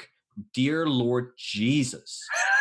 I lost hundreds of followers on Facebook immediately. People commenting going, well, I definitely won't listen to that podcast. What a load of crap. Like, anyone that has such an extreme position obviously has nothing to say to me. And I'm like, that seems like an extreme position already. Like, and it was just, I was like blown away. And of course it was an extreme statement, but it's an extreme situation. And I think right. at the end of the day, right. Yeah. But I'm just like, it's crazy to me. I mean, this, one of the things I posted about a year ago, no, it was probably about 3 years ago. I had someone say to me, and then I've been mulling over it for a few years. And I think about a year ago, I posted and I said, how many books on your shelf are by white authors, and how many books are by black authors, or a person of color, of, you know, any non-white race or ethnicity? And just ask people, like, just give me a rough, you know, split. Right. And the amount of people that were like, I had to go and look through all my books literally one by one, and I had to look at the pictures on the back and everything, because I was desperately hoping that someone might not be, they might just have a very white sounding name, but maybe not be, because it was like, and I'm like, that is me. I'm like, I don't read black theology. I don't read anything from different people of color, not out of an intentionality, but just out of supremacy and the fact that that's just the system. And so now I have to intentionally go out of my way. It's like I ask everyone, who do you want on this podcast? I say that every, like, you know, year or so. Said it again a few months ago, and my audience are pretty wrong words, so many words that I don't want to engage in kind of all sorts of hierarchy and things like that, but they're pretty open-minded. They're quite aware of these topics and things like that, except for the, not a lot of 5-point Calvinists in your audience. Less so than I used to. I used to bring those guys in. But what fascinated me, I got about 100 people that were like, we want these 100 people. I put a big spreadsheet, I had this 100 people, and I was like, this will be interesting. I'm like, how many of these people are male? And so I just split it, and I was like, whoa, 87 to 13. And I was like, holy crap, that says a lot. And then I was like, okay, let me try, because I didn't know all 100, but I was like, okay, of the people I know, what's the split? And I was like, oh dang, there's like nobody. There's a person, there's like about 5. And I was like, crap. And it's why actually I've been very intentional trying not to have white men on. Sorry. All right. This speaks loudly of how much I wanted you on. But even still, if you look through my podcast, you'll see white male, white male, white male, white male.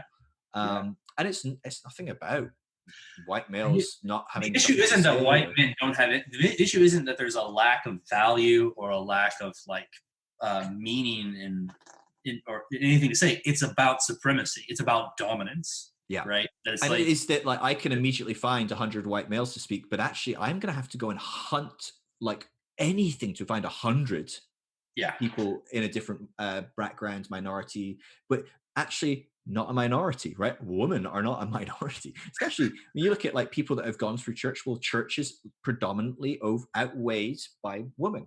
And then you look at how many people are deconstructing. Well, actually more women are deconstructing than men, generally speaking. And so you go, why is it so hard to find women leaders? Now, it's not, there are hundreds and I'm trying to get them in, but these systemic things are so crazy, really crazy. Precisely. Anyway, we've completely derailed from what you were saying. So please, no, not at all. No, not at all. Like that's very much the point. Like the is it that nobody knows that white supremacy is the main problem with the American church? No, it's not that nobody knows that, but I have listened to thousands of sermons, thousands of hours of podcasts, I, I've read some books.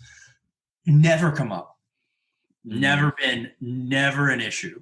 Like, I mean, racism, be like, racism's, racism is an issue. Like, racism is bad, but like, do you know what's wrong with the American church? Like white supremacy is at the heart of what's wrong with the American church. And you're like, well, I don't like, and it's like, well, how can that be? How does that show up? And you'd be like, well, we could talk about the carceral state. We could talk about how more black men are in prison in the United States than were imprisoned at the height of apartheid in South Africa, right? Like by hundreds of thousands, by an enormous number, right? We could talk about, colonialism in Central America. We can talk about, like the southern border. Like there's but like the thing about our control, like, and then we got on this because you were talking about I think what you call it, Americanity, like Christianity, yes. like the realization that we totally interpret our faith through our social and political paradigm. And that's not a problem unless we're not okay with saying that that's what we're doing. And if we're not okay, that's a huge component, because I have no problem with that. Implicitly, I'm like, look, you can only see things the way you do, and that's fine. Yeah, like you have your brain. You're not gonna understand things with a different brain. Yeah. But we have to first say that, like, this is it. I can't remember. It's like you can't have a non-adjective theology. You can't have a non-adjective like political view. Like you have a point of view. You have the system that you're drawing from, and to step back and like I've had this conversation here pretty recently where I was sharing from James 5, where James is like, woe to you who are rich, like woe to you who are rich. Your riches are moth eaten, and the gold is cankered, and its rust will burn your flesh like fire and be a witness against you. You've withheld wages, like the wages of your workers cries out against it. You've held back by fraud, and they cried out to the Lord of the harvest.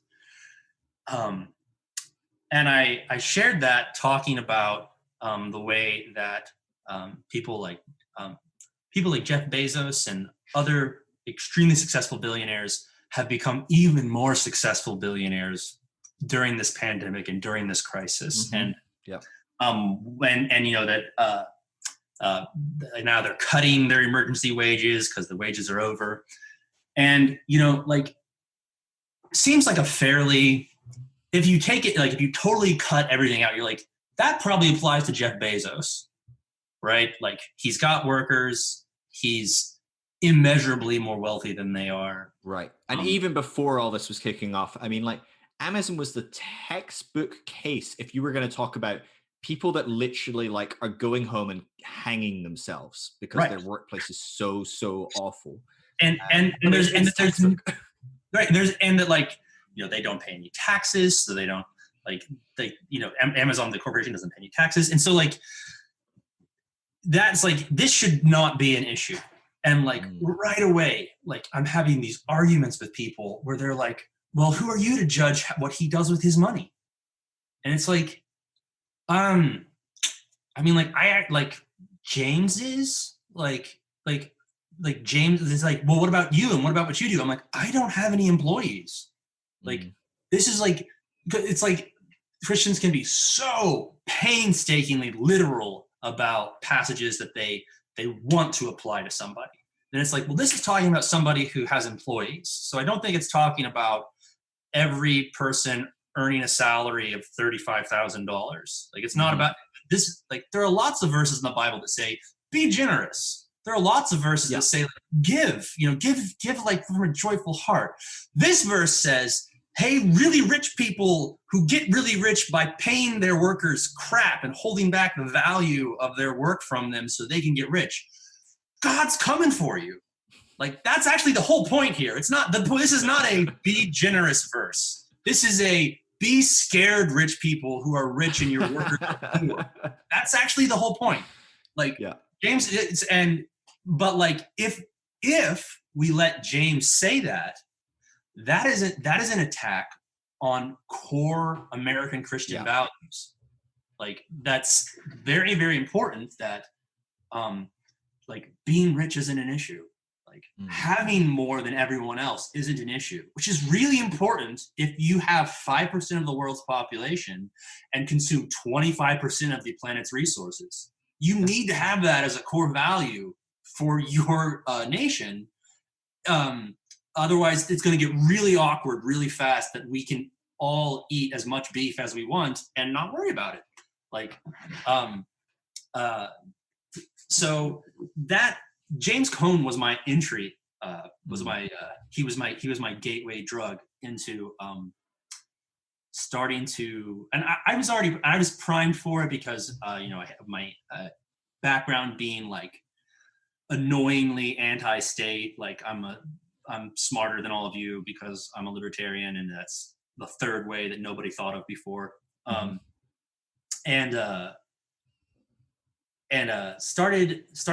Started like really digging into the history of the United States and its dealings with our Central and South American neighbors, which is basically a 100-year story of assassinations and coups and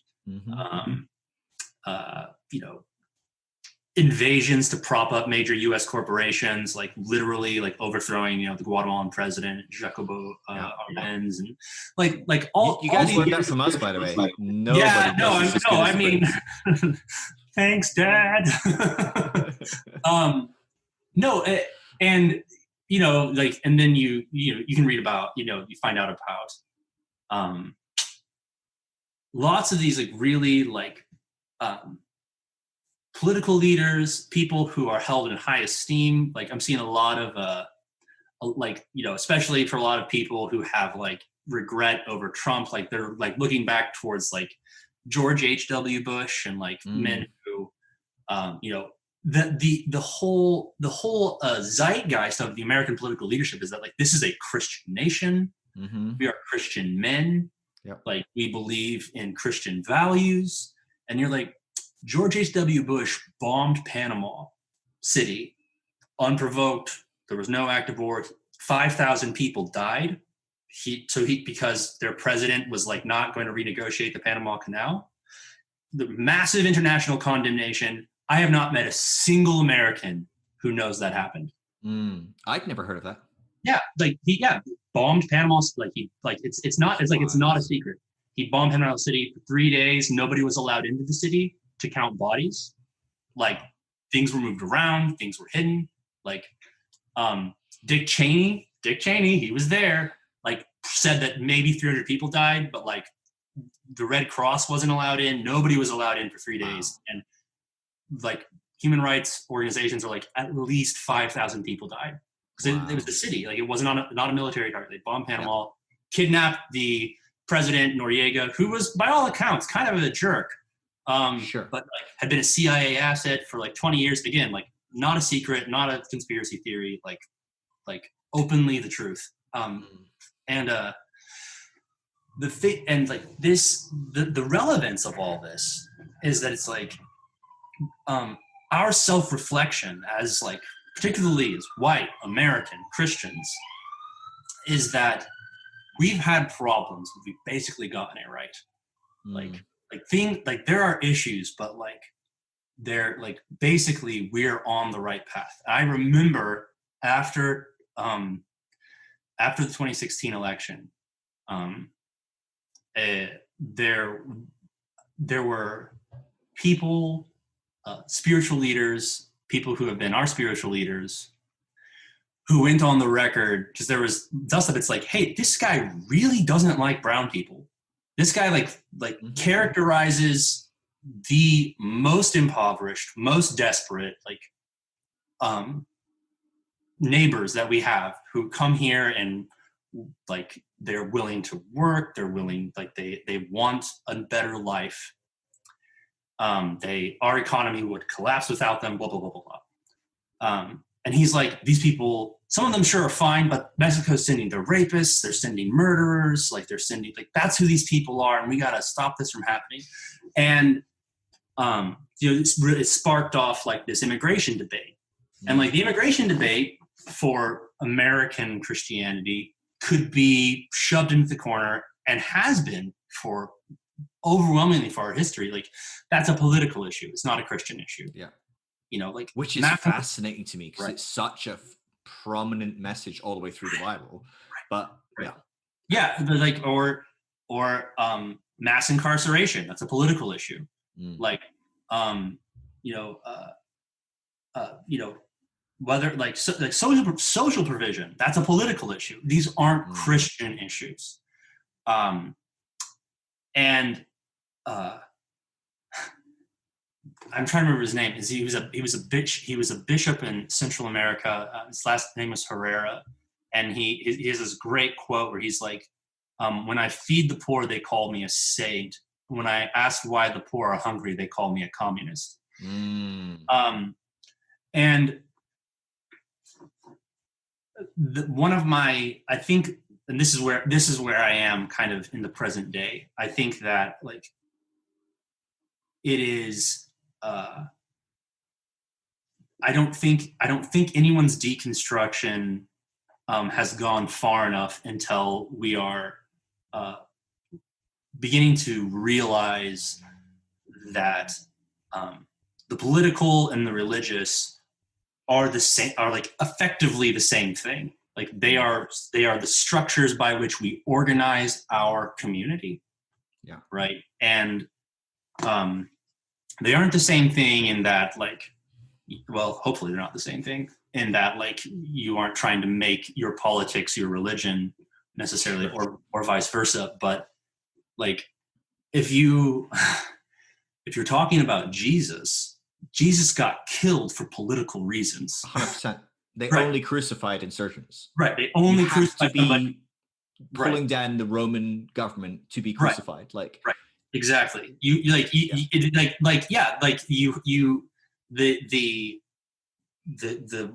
concern of the Sanhedrin is that he's going to like bring the Romans down on them because they're not doing a good enough job tamping down insurrection and keeping people from saying things like, hey, the mighty are being cast from their thrones. Yeah. Like God is raising up the lowly. But we also forget that the Sanhedrin are not just a religious movement, because in that day, religion and politics were the same thing. Literally the same thing. For Israel, the whole Israel story, at no point did they go, okay, well, let's have an election and see what. No, the priests, the Sanhedrin, the rabbi, like this whole structure of people that were powerful, rich, they ran the nation. We fail to see that dynamic. Even like when they had kings, like, that king was the spiritual authority over. I mean, the prophets maybe spoke to him and informed him, but the king's the one going, David's going, God should go to war here or should go to war there. Like, it's interwoven. And like, if you go to Washington D.C. and you go to the George Washington Monument, like there's a painting in there on the ceiling, and it's called the apotheosis of George Washington, right? Where he's like, the apotheosis is like being made a god, where he's like being carried heavenward by like truth and like it's like, the whole thing with like the Washington D.C. is they were doing it in like a Roman style, and like apotheosis is this Latin idea, but like it's actually right there in the Capitol. Like, the idea that like this and like this is a God-inspired like leap forward in human history and freedom and prosperity and justice and here's this cognitive dissonance where that's what as a country we want to be true. That's what as a church we want to be true. And when all these little things keep coming up that say, maybe not. Maybe that's not true. Why is it that like 1 in 3 women has been sexually assaulted in your churches and in your country? Why do you have more people in prison than China and Russia? put together. Combined, right? Combined by a lot. Oh, you could throw a lot more countries in the mix. You could throw a lot more countries in there. Like why are all the weapons made in your country that give fuel war all around the world? Yeah. Why is it when you go into countries to find weapons of mass destruction, you know they're there because you have the receipts? Because you have the receipts, right? And it's and with every bump, with everything that says maybe something's wrong, that discomfort that's like thirst or hunger flashes up in us, and we have to make a choice to be like, what's wrong here? Am I doing something wrong? Or we double down. Yeah. That question, that doubt becomes more fuel that says, no, that we are right. And there's this other thing out there that's trying to tear us down, that's trying to ruin, that's trying to ruin our system, that's trying to bring shame on our family, it's trying to bring shame on our flag. And the existence of that enemy, the existence of that rival, the existence of that other force continues to back that up, continues to force us to double down on those ideas. And I was talking to Aberlin about this the other day, and you see with Jesus, you have him on the Sermon on the Mount, and he opens with this pull everyone in. He's like, blessed are the poor in spirit, theirs is the kingdom of heaven. And everyone's like, yeah, that's me. Yeah, no, that's totally I definitely feel sad. I definitely feel like I'm in need. And then you have Jesus confronting the Pharisees. And Jesus does not start with the Beatitudes, where he's like,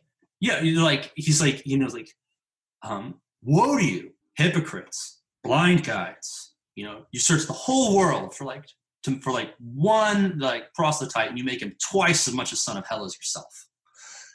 And you're like, it's always at least for me, there was in my communities that I was part of, there's always this well, when do you do the bring people in, and when do you do the bash them with the woe thing? Because Jesus did both. And and I'm really this is Jesus always, Jesus is listen, I didn't come to judge anybody. The words I'm speaking to you are going to judge you in the end. And Jesus keeps he keeps making really clear, he's after I go, there's going to be destruction coming. Don't cry for me, women of Jerusalem, on my way to being crucified. If they're doing this in the green, because I'm a man of peace, and I everything's good right now, what are they going to do in the dry whenever they're actually, somebody is telling you I'm the Messiah, and let's fight the Romans, and restore our make Israel great again. What are you going to do then?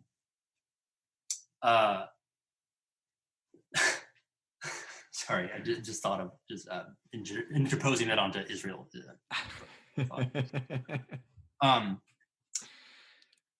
Yeah. I think we forget, the thing about this is we forget that Jesus was expressly very political. His message was very much, we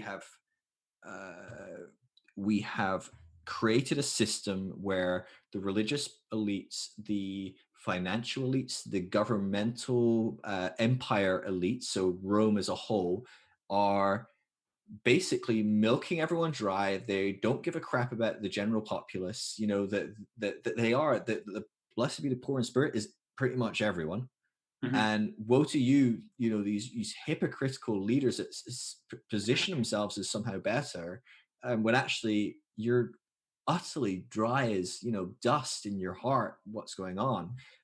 These are he's talking about entire systemic things. It's not just about individuals. No. And I think one of the things that scares me is that when I look at my nation, the UK, when I look at the US, probably the next nation that's closest to my heart, that I love more than anything. I mean, I say constant to people. I love the US so much. I'd love to live there. I'd love to be a part of the US. I love the US. I really do. And I have problems with the US, and I have problems with the UK, and I have problems with every other country, right? But any way we cut it, the UK and the US are Rome in this story. Right. Our countries are the Roman Empire that Jesus is speaking at against. Right. They are the ones that are deciding how we're going to do things, how it's going to work, who should do what they want, whether you're libertarian or Republican or Democrat or whatever. Like, for me, these are just dualistic arguments that go nowhere at the end of the day. And they're probably very important when you're in a dualistic mindset. You can't transcend that. But ultimately, we have to accept, okay, if you're going to allow Jesus to inform your politics, which just literally means the policies you hold, you have to accept that the government is run on a few billion policies. It's just policies forever, right? The laws are just endless. And then we go, I'm going to vote based on these 3 policies or this 5 policies, and we go, right, which of the teams has my policy? Well, we're lucky if we can find a team that has 3 of them, never mind 5, or, never mind a billion. If we're going to be honest, actually, lots of people hold some of our policies, and their outright enemies hold some other policies that go, I really want that as well, though. I don't want to lose that by voting that.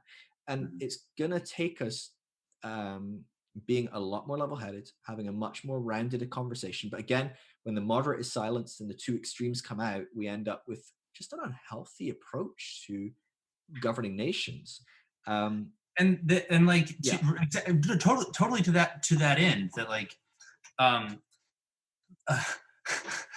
that you can't I'm sorry, man, my mind like races in so many directions right then. Like you can't say, like, you or you can, but you are doing cognitive dissonance when you do it. You can say that Jesus Christ is the person who I base my beliefs about what the world should look like, how we should treat people, how we should relate to God, and say that when brown people don't file the right papers, it's okay to take their children from them and keep them in cages for months on end. Like, and when that cognitive dissonance hits, following Jesus means like letting that make us uncomfortable and force us to reassess what we're doing. Yeah. And that the reason Jesus, he does both, right? Like he's like, hey, blessed are the poor in spirit. Like, come to me, all you who are weary, I will give you rest. And then when he's speaking to people who hold these reins of power, when he's speaking to people who shape the world the way that it is, right? Like I was listening to what I was talking to everyone about, that like he intentionally draws out their cognitive dissonance, like, which actually is not the best way to get someone to change their mind. In fact, it's kind of the worst. Like, the best way to get somebody to change their mind is like, hey, I know you're poor in spirit. Like, the kingdom of heaven is here for you. Like, the best way to get somebody to like double down on what they're doing is to be like, hey, you're a hypocrite. Yeah. Well, you just backfire, right? I mean, that's right. The whole principle. Exactly. And so it's really interesting that Jesus does that with the Pharisees. Because we know that Jesus is here to provoke this confrontation. We know he's here to like demonstrate that the present order is run by dark forces that seek to destroy human beings, human relationships, and human communities, to grind them down and strip them of their humanity, right? Like, and the reason he's like, hey, by the way, you're of your father the devil. Like, he was a murderer from the beginning. I guess you guys know all about that. Like, that is very much not how the leaders saw themselves. No, they thought they were the good guys. Exactly. And they genuinely thought they were doing the right things and whatever. Right. Of course, right? No one thinks they're the bad guy, hopefully. Right. But literally, by forcing them to confront their cognitive dissonance, and then them doubling down and being like, no, we're not. You're a false prophet. You're here to cause trouble. Like, all the way to them actually killing him. Exactly, like, all these confrontations are like, you are this. And they're like, nuh-uh, like, killed him. And it's like, and like, nobody was like, oh. Yeah. Did we actually just do that? Did we actually fall into his trap and just literally play out in a pantomime what his point was? Literally do it. And that, like, really, like, that's very, like, we talk about where the UK is, where the United States is, like, that, I feel like that's very much where we are. Like, you can't, like, the United States, you know, like, we are being faced, like, all the time now with black men being murdered. Like, black women as well, but, like, you know, like police shootings, like, we've had, you know, Ahmaud Arbery now, like, there's been a woman over in Louisville, like, just now, like, who was, like, murdered by the police, like, breaking into her apartment, like, without a, like, no knock, like, wrong house, like, and like an EMT, and shot 9 times, like, just, and it's like, you can't look, like, you can't say, I don't know, like, you can't say, like, maybe it's not happening, like, it's totally happening, we have a problem. Like, black people get killed in this country all the time for no reason. No reason. Like, not no reason. White supremacy. And we can either say, hey, we have a systemic problem here. That if we don't confront it, it's going to destroy us. We're going to destroy ourselves. And that, but like that confrontation, that moment of being like, James Cone being like, the sin of the American church is white supremacy. Yeah. You can either be like, oh my God, I had never thought about that. And I actually, I have to like reassess what I think needs to be done here. I have to reassess like what I think the values are for our community, like what I think it's okay for a police chief to say, or what I think a police chief needs to say that like violence against black people is a real problem in our community, or a real problem in our country. Then, or you can double down and be like, nuh-uh, nuh-uh. And the path of nuh-uh leads to crucifying somebody. Yeah. like whether it be like, you know, people get thrown out of churches, people get cut out of families, or people actually get shot. Like, you know, these like realizing that like, and like, this is deconstruction. Like, the reason I think that deconstruction is so hard it's been like really like long and hard for me, and like, and you know, now I'm in the middle of like deconstructing like that the fact that like what's most important to me is that people see me as a good person, and that like and that like that gets held together no matter what. Like that's caused so much like unnecessary pain and heartache in like my close relationships. Like that is not a position to like be intimate and connected to people from. But like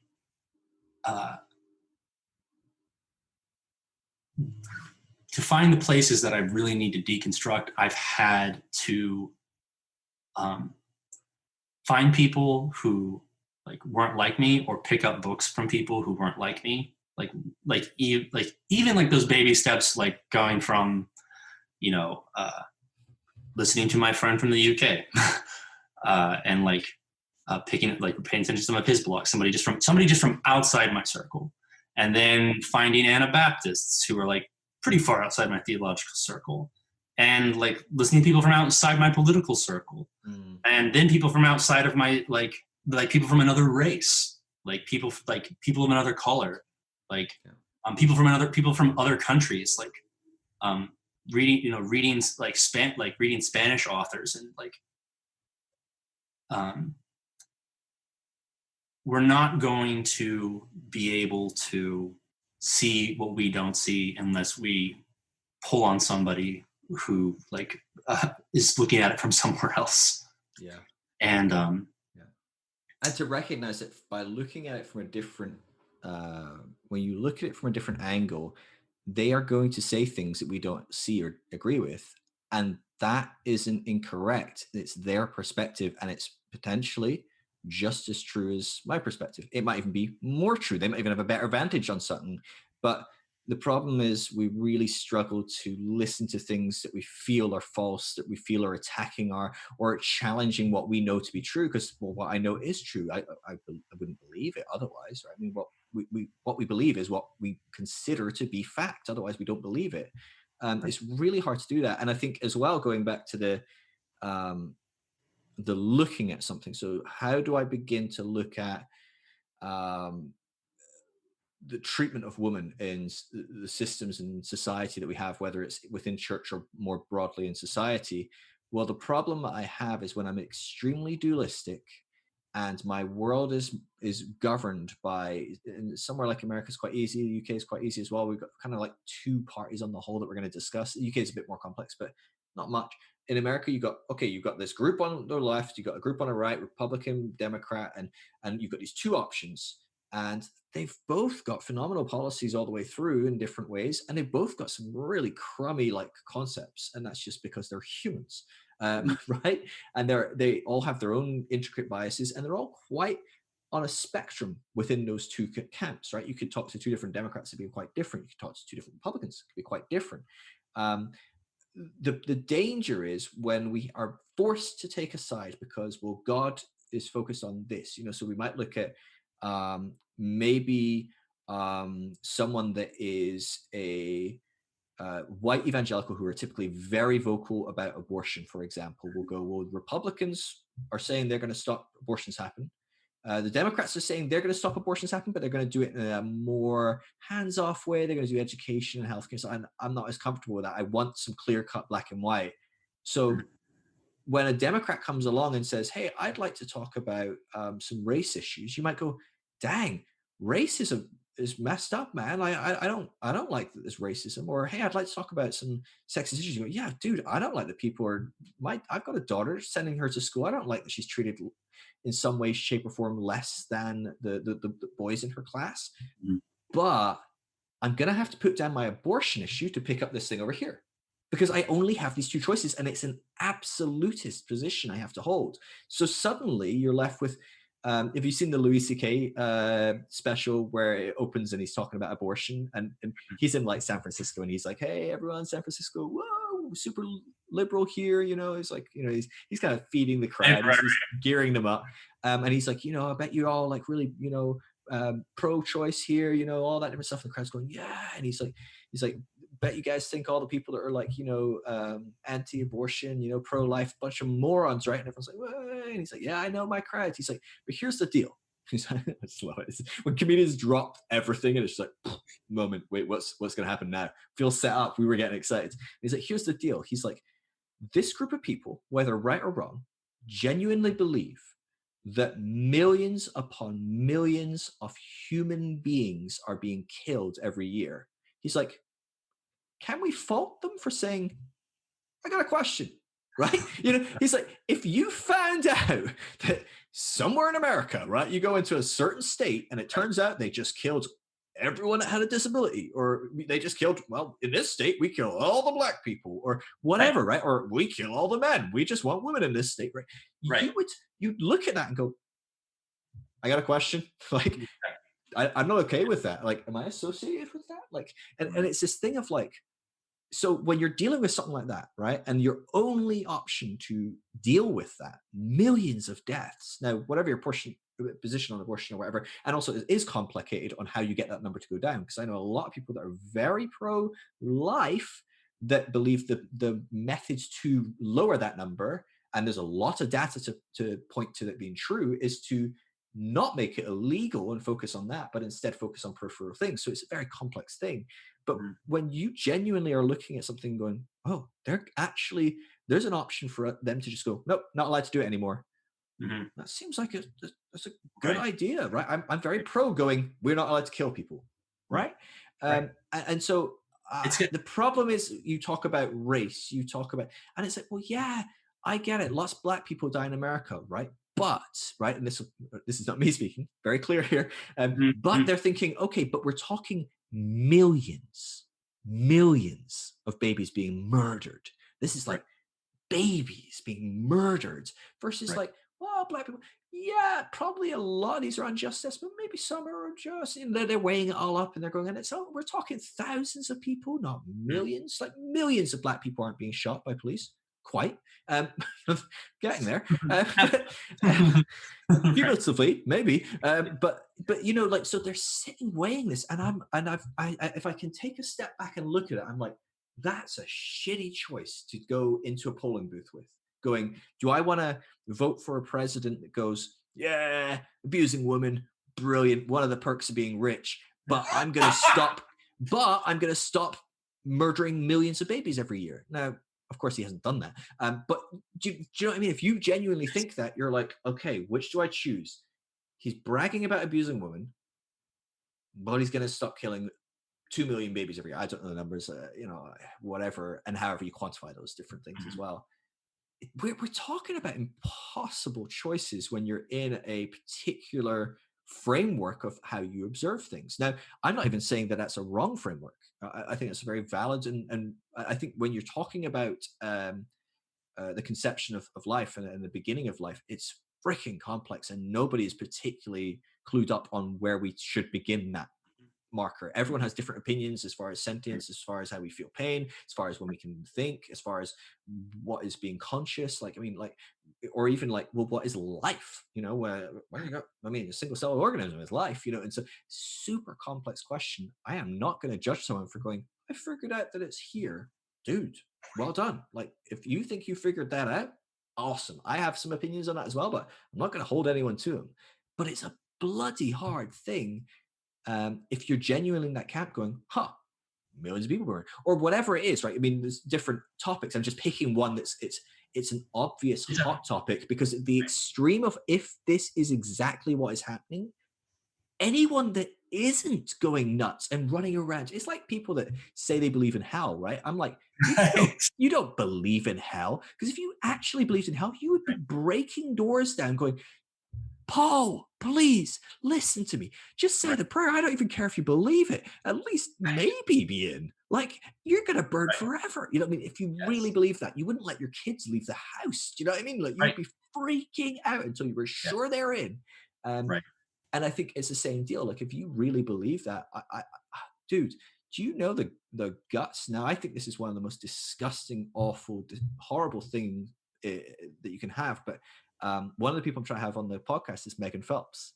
Do you know who Megan Phelps is? She's the granddaughter of Fred Phelps from the There Westboro it Baptist is. Church. Yep. There it is. She Yeah. So, wrote an amazing book, Unfollow, really highly recommends. It's all about her time in the Westboro. You read well, through this book and you're like, holy crap, I would love to be a part of this family. They are really loving, really close knit, really do life well. But the thing that stood out to me, so there's that dynamic of like this total, like, oh, when you're in a cult, when you're in that kind of like extreme environment in your family and everything, it's nice. And you right. can't see the really toxic things you're doing. But the thing is, I actually really respect the Westboro Baptist Church, right? I think what they're doing is some of the most disgusting stuff you could do, picketing funerals, telling homosexuals all sorts of using slurs and all sorts, really awful stuff. Yeah. But you know what? God damn, if I didn't believe half that stuff when I was a conservative Christian, I didn't do bugger all about it. So who's the person that actually, on some level, I'm like, dang, you've got courage, you've got bravery, you're convicted, you follow through on your beliefs. Now, are they wrong? God, I hope they're wrong, and I'm pretty sure they are. They're wrong. They're totally wrong. But I do Right. admire that these guys follow through on what they believe, because I believe that. I believe that homosexuality was an abomination. I believe that whatever war was wrong, or I believe those things. I'm not running around trying to save people. And I do think, Let me push back on that for a second. Let me push back. please, because I am aware that this is a very right. No. Because we're talking about cognitive dissonance, like, because the same, I believed that homosexuality was a sin, right? Like, I totally believe that. I like, and on paper, yeah, I believe that, like, ultimately, if you didn't believe in God in the right way, like you were going to go to hell. Like, I believe, like, in some form or fashion, I believed that, right? So the question is, like, what is more respect worthy? That, like, that you believed that was true, and then you looked at someone and you were like, I think this is true, so I am going to say, I'm going to do this dehumanizing thing. I'm going to speak in this dehumanizing way. I'm going to live this out. Yeah. And like, and it's like, you can't, like you can come face to face with, like, a gay person, and you're like, I just didn't say anything. Like, I'm like, because, like, I'm looking in your eyes and I'm like, I like you. Like what I feel is love, like what I feel is that, like, I am really uncomfortable with the fact that I have a belief that says you can't belong. Not only can you not belong, you can't belong forever. Like, forever, you can't belong. And I'm looking you in the eyes and I'm like, I don't know how to reconcile what I'm looking at and this thought that I have. And so I'm just going to shut my mouth. Yeah. Like, which I think is probably the experience of most people.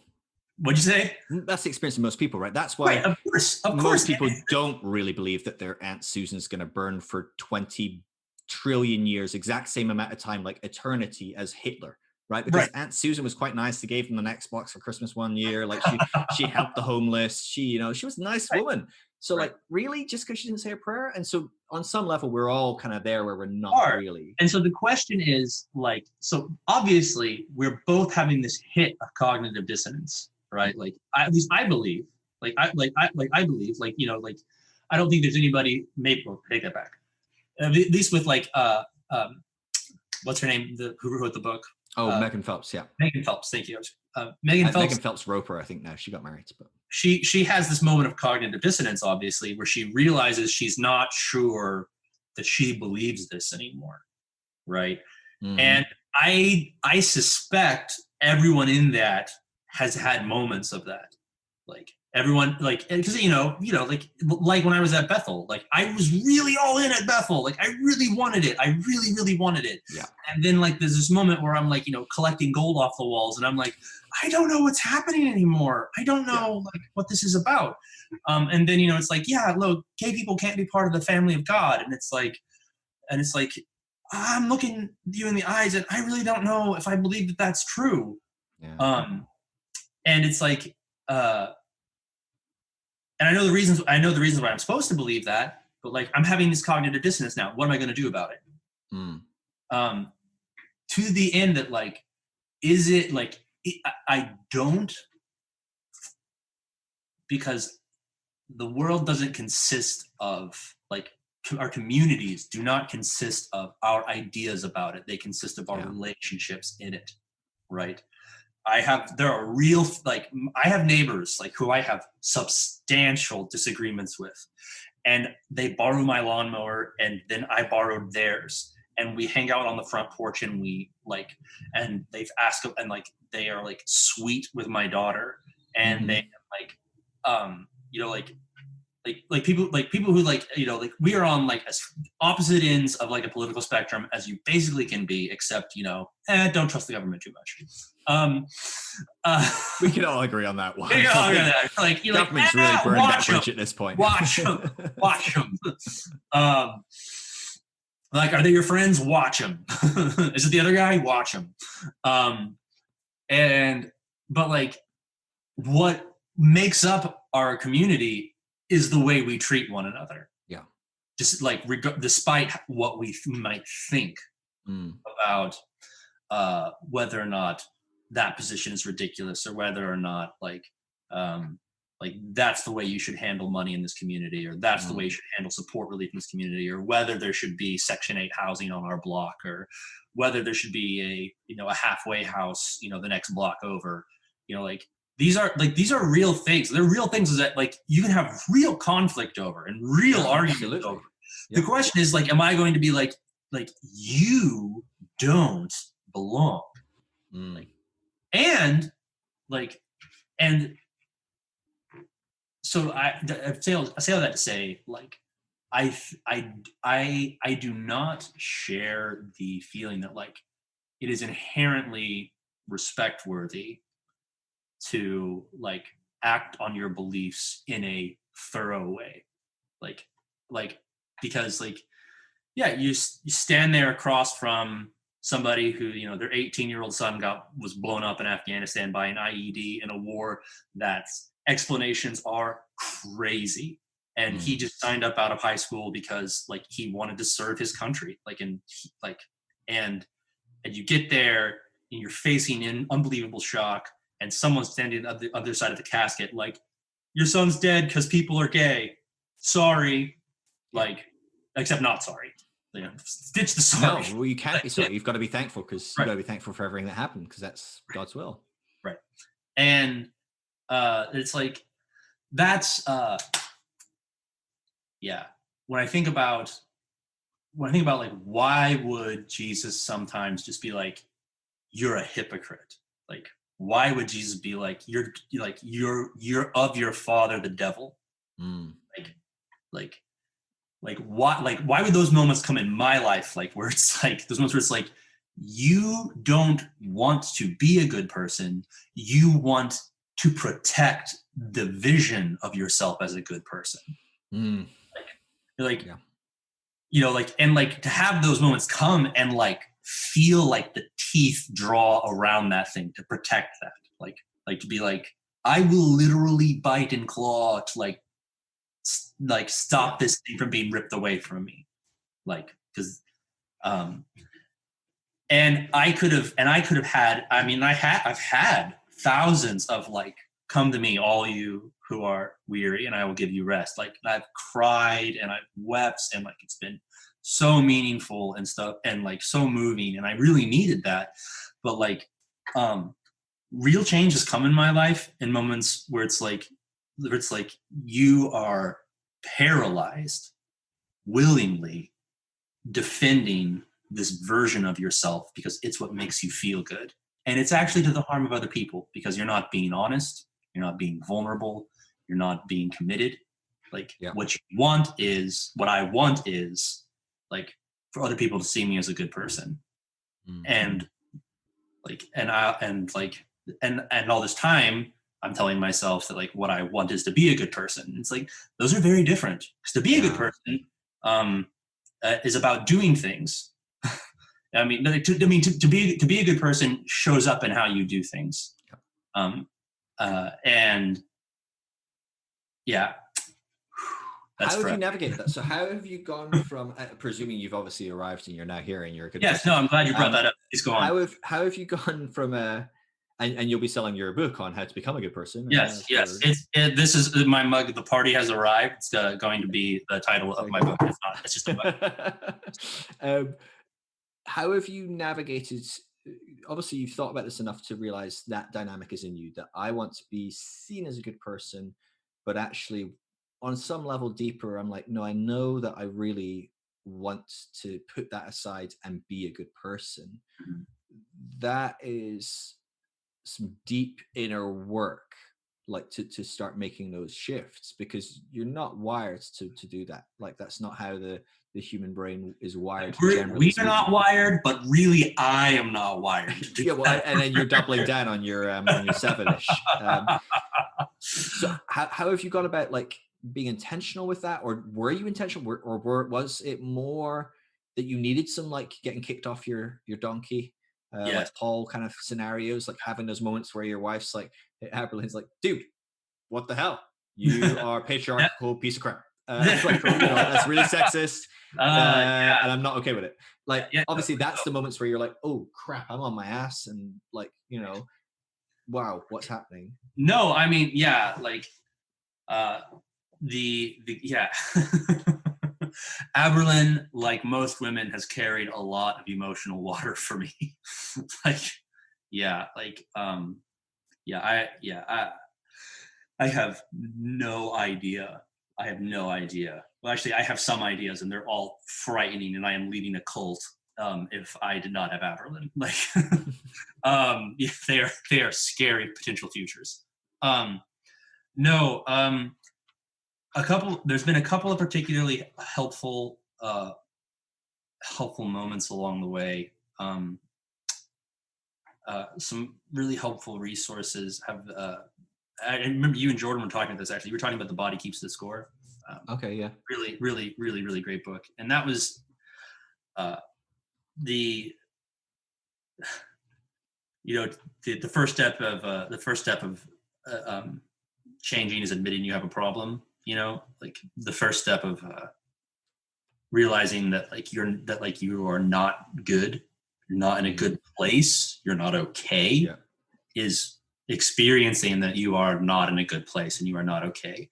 And like I could talk a lot about my trauma. Like I could talk a lot about what was hard about my life growing up. I could talk a lot about, where there was neglect, or where there was, where there was just hardship or suffering, or like where there was doubt, or where there was fear. Like I would love to talk about that. I'm excited to talk about that. But like not in a way that actually I'm connecting with that. Not in a way that I'm very, very. The way I have made it in life, the way I have coped, is through getting really, really, really good at the vocabulary and the language, and basically using people and situations as like sounding boards. Like talk this thing through. Like talk through. Like what do you? So like this is like how I see what happened to me, and this is like how I see like my experience and stuff. And then like read the room. I'm like, people are feeling this. This must be for real. This must be like people get this. This is my experience. Like it was always working from outside back towards myself to try to figure out what was going on in me. And The Body Keeps the Score comes along, and it's like, what do you feel in your body? And I'm like, that's ridiculous. It's like, what? Like what could, like emotions aren't in your body. Emotions are things. They are, ephemeral, like quasi-spiritual sensations that like they're not like physical sensation is not emotion, right?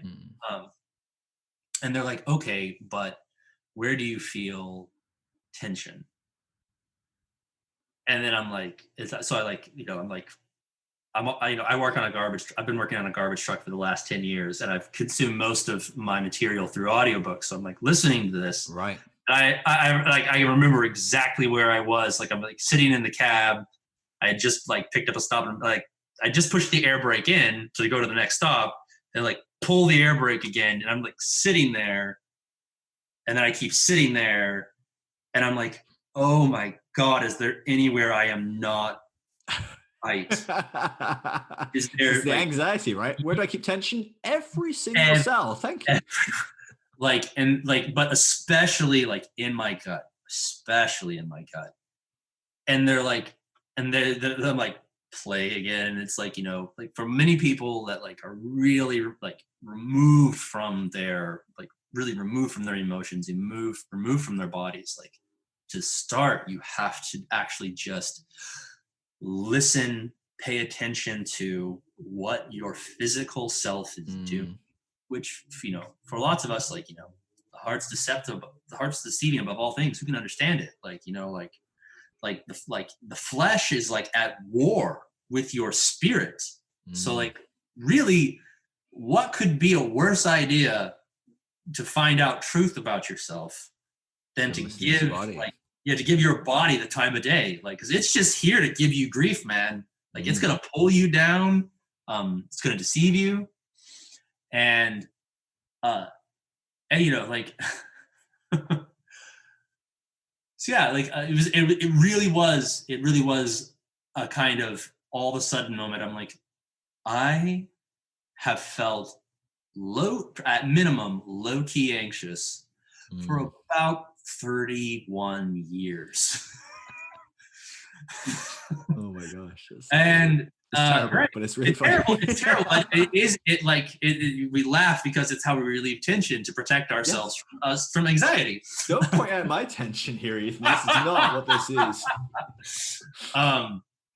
And it really was like, it was the start of like this like click where it's like so many things that people close to me, and especially things that like I've been walking through with Aberlin, like in our entire relationship, where she's just like, I feel like you don't share bad stuff with me. You don't share hard stuff with me.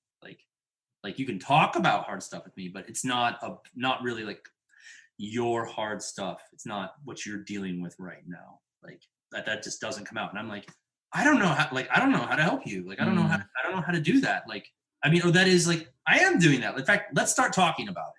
Like, and I'll just like keep throwing darts at a wall until I see something register in you that like, okay, that's what you mean. This is probably okay. I know about that. I know about anxiety. I know about stress. Like I can talk about those things, and like, but it's not coming out of me. Yeah. And so it's interesting.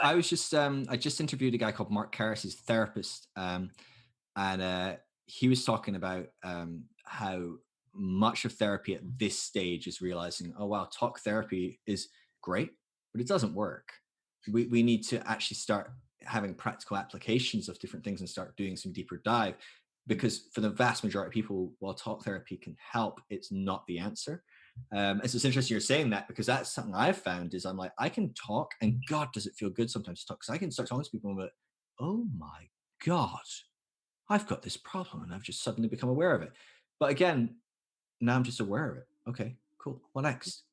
It's not a tool to. It's a tool in the arsenal and in the toolkit. It moves us forward, but it's very rarely the last step. There's usually a lot more to it. Right. So interesting. Well, yeah, and because I've been working on developing I was driving myself to spiritual healing conferences when I was like 18, in Tennessee. Like I was driving, 6 hours to go to a weekend long conference and sleep in my car like all weekend. Like I wanted to get inner healing. I wanted to know about, I loved Danny Silk. I loved the Sozo ministry at Bethel. I ate this stuff. I ate this material. Like I wanted to get it. But it somehow,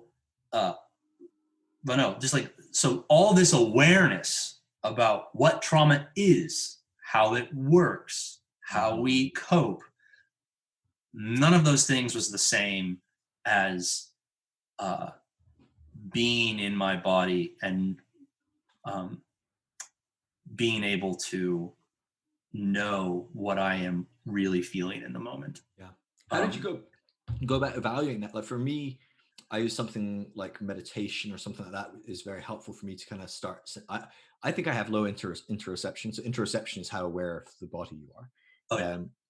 And I'm often completely unaware of things. I'll be like walking through the house until it's like, why is there blood all over the walls? And then I'll look at my arm and I've cut my arm and it's just bled everywhere. And I'm like, oh, I guess I cut. When did I cut? I'm like, what did I even cut myself on? So I can just be so unaware sometimes, and other times I bang my knee and I'm a baby, so I'm not saying like I'm like some sort of Superman, but like, I think sometimes it's very, very hard for me to like recognize what's going on in my body, how that works, whatever's going on. And I've got some other bits and pieces as well. I've got something called alexithymia, which means that I don't know my emotions until later. So it's only through reflection that I can know my emotion. I don't have the bridge in the brain between a logical understanding of what an emotion is and the firing of the actual emotion that doesn't speak to each other. So I have to go all the way around. So it's really hard for me to kind of go, okay, well, what's going on? Or even like, and I'll talk to Till, I'm like, I've got like tightness in my chest. I don't know if it's a heart attack or if that's an emotion. What emotions are in your chest? I wish there was is there a chart that I can put on the wall that's like a picture of a person? It just has like little dots on the different parts of the body. Oh, like upper right back pain is you're feeling somewhat trepidatious, but it doesn't work like that, right? It's complex. No, so totally. what did that look like for you, like starting to explore? How did you find yourself being able to kind of like center yourself, find that feeling in your body? Was it quite natural for you once you started to try and do it, or what did it look like? No, it was not natural. No. So like for me, and I know like lots of people struggle with anxiety. Like for me, a real key thing is that like I can't tell the truth while I am concerned about what someone else thinks about it. Like Mm, I can't tell the truth about what's going on with me if I am trying to predict how the other person is going to react to it. That those two things are actually always going to get in the way of each other. yeah. And like, so because like I had like the double reflex of it's my responsibility to make the other person happy. So like there's like, and I want to control the other Mm, person and make them happy. Um, I want to control the way that they see me in this moment so that they are happy seeing me the way I want them to see me. yeah. Um, and that like these things are going to always that like this is always going to stop me from telling the truth. Yeah. Like it's always going to stop me from really um, letting my emotions be what they are, letting my experience be what it is. Um, and like obviously you take that far enough and you're just a jerk. It's like I don't care what people think. I'm just that's how I feel. Like sorry about your experience. So it's not to say that, but that like I don't think that's most people. I don't think that's most people with anxiety's problem. Sure, people aren't going to naturally go that direction, generally Right. speaking. The If that's your issue problem, maybe don't go there. But like generally speaking, for the mass majority of people, generally speaking, that like um, that impulse, that thing that if you've been made to feel responsible, and this yeah, if you felt responsible for um, controlling the way other people see you, responsible for making sure the way you appear to other people keeps you safe, like keeps you wanted, keeps you uh, uh, in relationship with people, then uh, that's gonna, as long as you're holding that in your mind, like you can't. There's boom. There's your anxiety because you're trying to like mm, predict what's about to happen. You're trying to predict how this will affect them. You're trying to predict what they want, and all of that is just like there's the buzz of anxiety, and your emotions are underneath that, and you can't feel them. But to let go of that, to let go of like the responsibility I have to be a connected, vulnerable person in this relationship mm, is to, as accurately as I can, come forth with what's going on in me. Um, and uh, and like that my anxiety, as it turns out, is not for that like uh, most of us learned our anxiety in places where we were not safe. mm. And when we seek out people who we can feel safe with, we seek out people who we want to trust, who we want to share our lives with. But then it comes to these places where, we have our anxiety and we tend to like shut down out of instinct. And the I think the thing that's helped me most um, is realizing I'm anxious, realizing where it's at, realizing that I can actually physically make myself let go of it.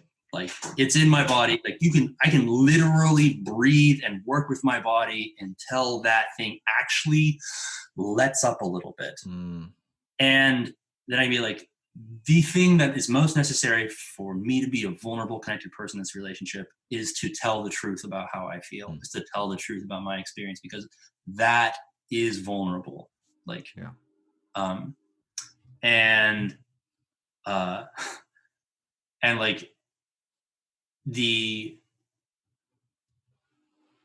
the change in quality of how I feel, like uh the like because I always thought that anxiety was just like a low level fear, but like anxiety is also, and this is my therapist, so like anxiety is also anger, right? Mm.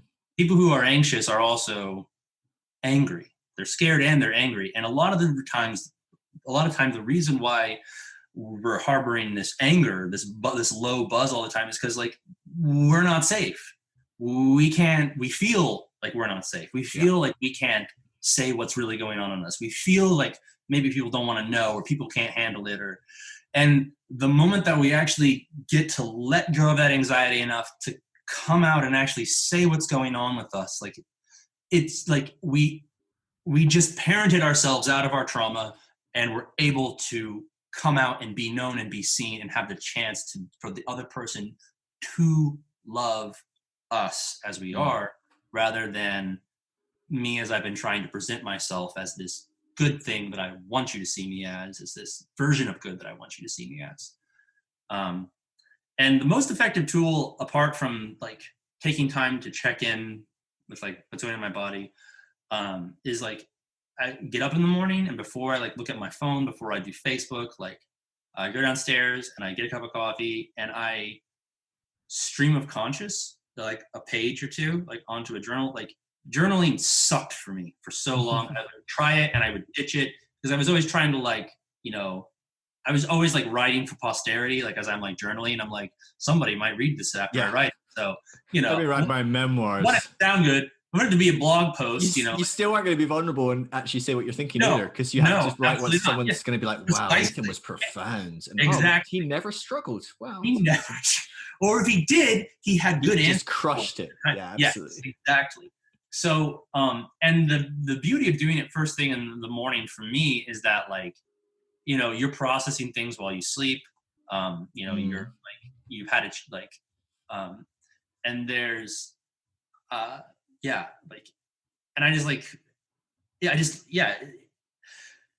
especially because like I too have a hard time paying it. I still have a very hard time like paying attention to what's going on inside of me, and like the shit I find myself saying as I'm like writing stuff down. I'm like, oh man, like I do not feel okay about like how irritated I was putting, my daughter to bed last night whenever she asked for like another glass of water after I thought she was asleep. And I'm about her to get to bed. She's like, can I have water? I'm like, you're trying to control me. You're trying to make bedtime last forever because you are not merely a child. You are a conniving supervillain. You are Satan. My life. Right. And I'm like, and then like, and let myself like right out. I'm like, why am I so easily pissed off by this? Why am I like why is it so easy for me to like not believe her, not trust her, like not, like what, and like, and then finding answers where it's like, that are like on some level, like, I think she's playing me. I think she's playing me. And I'm like, she's 5. She's a genius, man. She's 5 years old. And for some reason, I think she's playing me. Like, and like, we all know, of course, kids are testing their limits. Of course, kids are pushing, but like, I think she's like, I mean, like, it's not rational.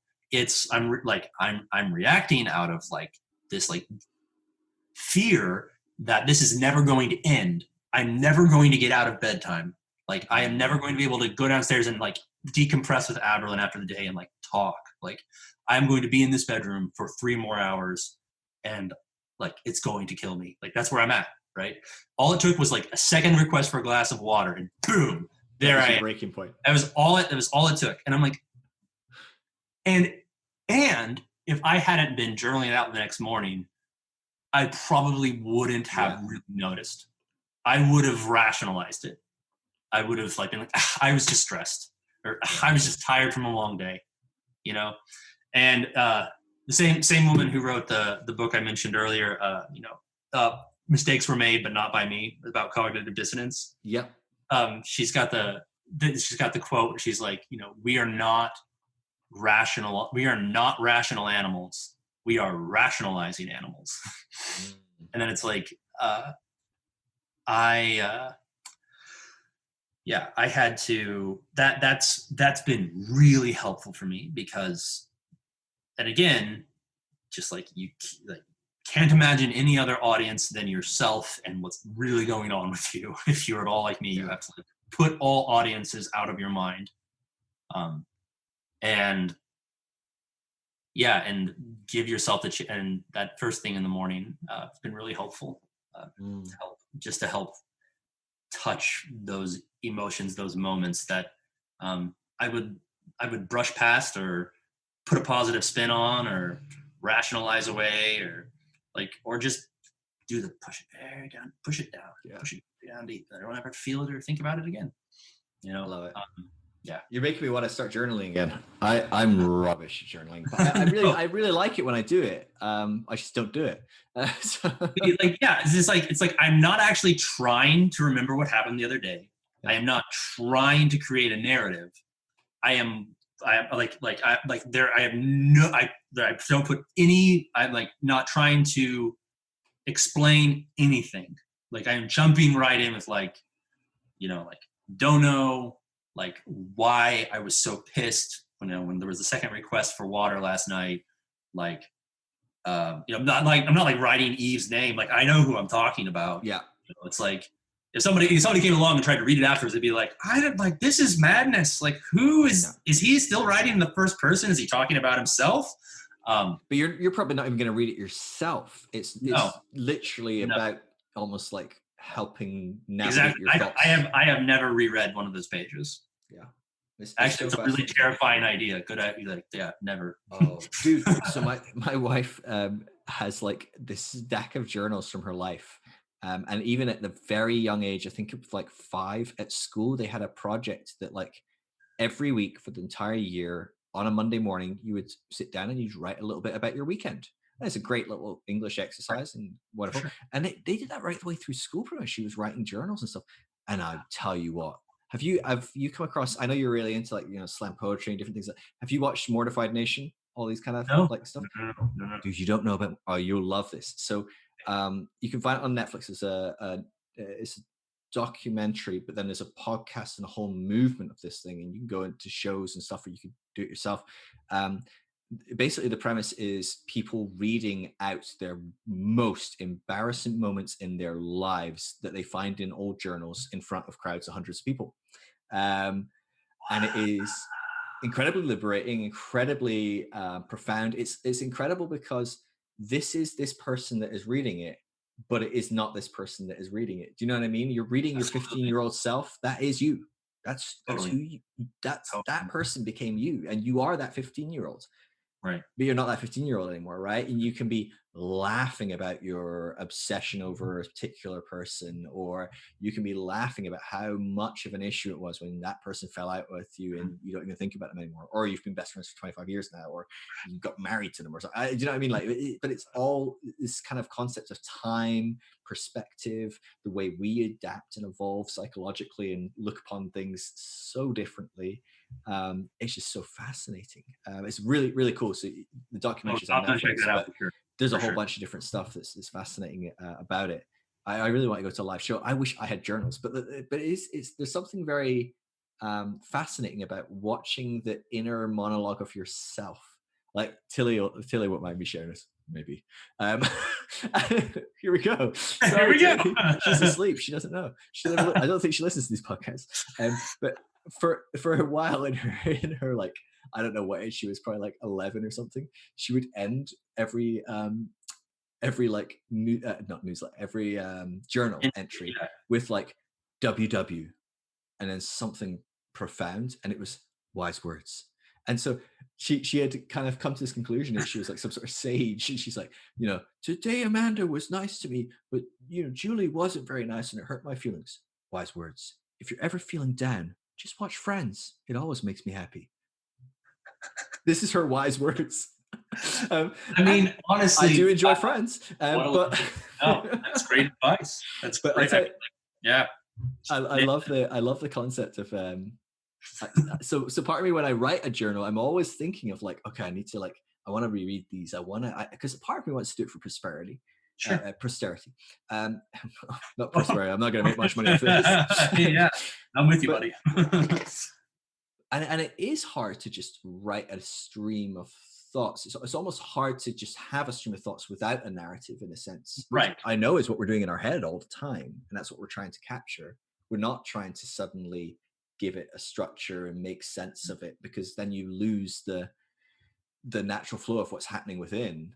It's a really fascinating dynamic, even trying to do that. It's really like obviously, like there's like, you know, I am talking about something that actually happened that I really am feeling. So there is, it's not esoteric poetry, you know. Yeah. So that would be really hard. Yeah. But like I think the emphasis for me is on like I have to not care about any reaction to what I'm saying, like because I'll want to control that. I will want to control the reaction. Like I had real anxiety, like getting like leading up to like us having this conversation, because I'm like, I'm about to say things on the record. Here we go. Here we go. Forever. You will never change your mind. When you run for office, people will hold you to this position. Yep. They'd be like, he said religion and politics are the same. He thinks politics is his God. And I'm like, I would say that differently now. I would like to nuance that. No nuance, burn him. Oh my God. That's awesome. Dude, I've really enjoyed this. We're coming up for 3 hours, so we should probably wrap up. It's 3 a.m. here, so probably should wrap up anyway. So late for you, dude. But no, I knew it was going to be this late. I knew this was going to happen. It's been really, really fun. And I'm sure you are not alone in the journey you've gone on. And everyone's journey is quite unique, but there's always so much overlap. So I'm hoping people listening to this are finding different things that you found helpful, or at least finding themselves within you as well in your journey. That I'm sure that is the case. It's always just so helpful to know you're not alone and not an totally insane person. So yeah, how if people want to connect with you or track with you, do you do kind of social media? I like reading your stuff on Facebook, but I mean, do you want people following you on Facebook? I post things on Facebook. If you want to occasionally read someone be really specific about particular coups in Latin America in the last 50 years. I love your stuff on Facebook. Because I was laughing about this, right? Because I don't know if you remember this about me or not, but I nuke my Facebook frequently. Like Tilly gets uncomfortable with how quick I am, heavy I am with that delete button. Like if I haven't talked to you in the last 2 months on Facebook, I say this very regretfully, because I know people will do it and now judge me and get upset, but I would check and see if we're friends, because there's a good chance that you are now following me and I have deleted you. Because I'm like, dude, if we're not in each other's lives, I can add you on Facebook later when I need to, but like, I don't want to be constantly seeing all your stuff if there's no relationship there. I have like 200 and something friends on Facebook, and I'm proud of it. And if it ever gets above about 350, I go in and I delete about 50 people. Or like if it's like Facebook's like, hey, it's Bob Boberson's, intentionally fake name, Bob Boberson's birthday today, and I'm like, who's Bob? If I even think for a second, no, if I don't know, delete. You're dead. You're gone. You're done. And happy birthday, but you're gone. And so like the fact, my point, I am gearing up to a significant point. When was the last time we talked? Like we said, right? It's been close 10 years. To a decade. It's been 10 years. 10 years. We haven't talked in 10 years, and I'm Facebook friends with you. That suggests that I want no relationship with you, apparently. No. I mean, but you are saying something I want to listen to. Same. I've been following you for that long. But yeah, so I mean, I'll include your your link to your Facebook in the show I did notes as that, well like for people. like told stories for the Moth Story Slam and Dude, your just random stories, stuff. I literally right before my wife's going to bed and she's like got a really early morning and she's like, dude, just go away. I need to go to bed, go like prepare for your podcast. And I'm like, can I just show you? Because she was asking about who you were and I was like, oh, it's gonna be great. Like this is who he was. And I'm like, can I just show you one thing? And I showed her your Moth Slam story about the budget, the parakeet. Oh my god. Dude, I was dying of laughter about this story of your crazy, Yes. wild. You cannot have 11 kids and random pets. Things happen. Dude, the phrase durable pet is now a favorite of mine. I use it frequently because I thought that was one of the funniest phrases I've ever heard. But talking about having 11 kids in a house, durable pet becomes a really key component. So yeah, people that follow Ethan, you should go and hunt through his page and find that. But yeah, you are a great storyteller. wise man. So I appreciate you giving so much time to come. No, it's really it's really been fun. Love you both. Wonderful, dude.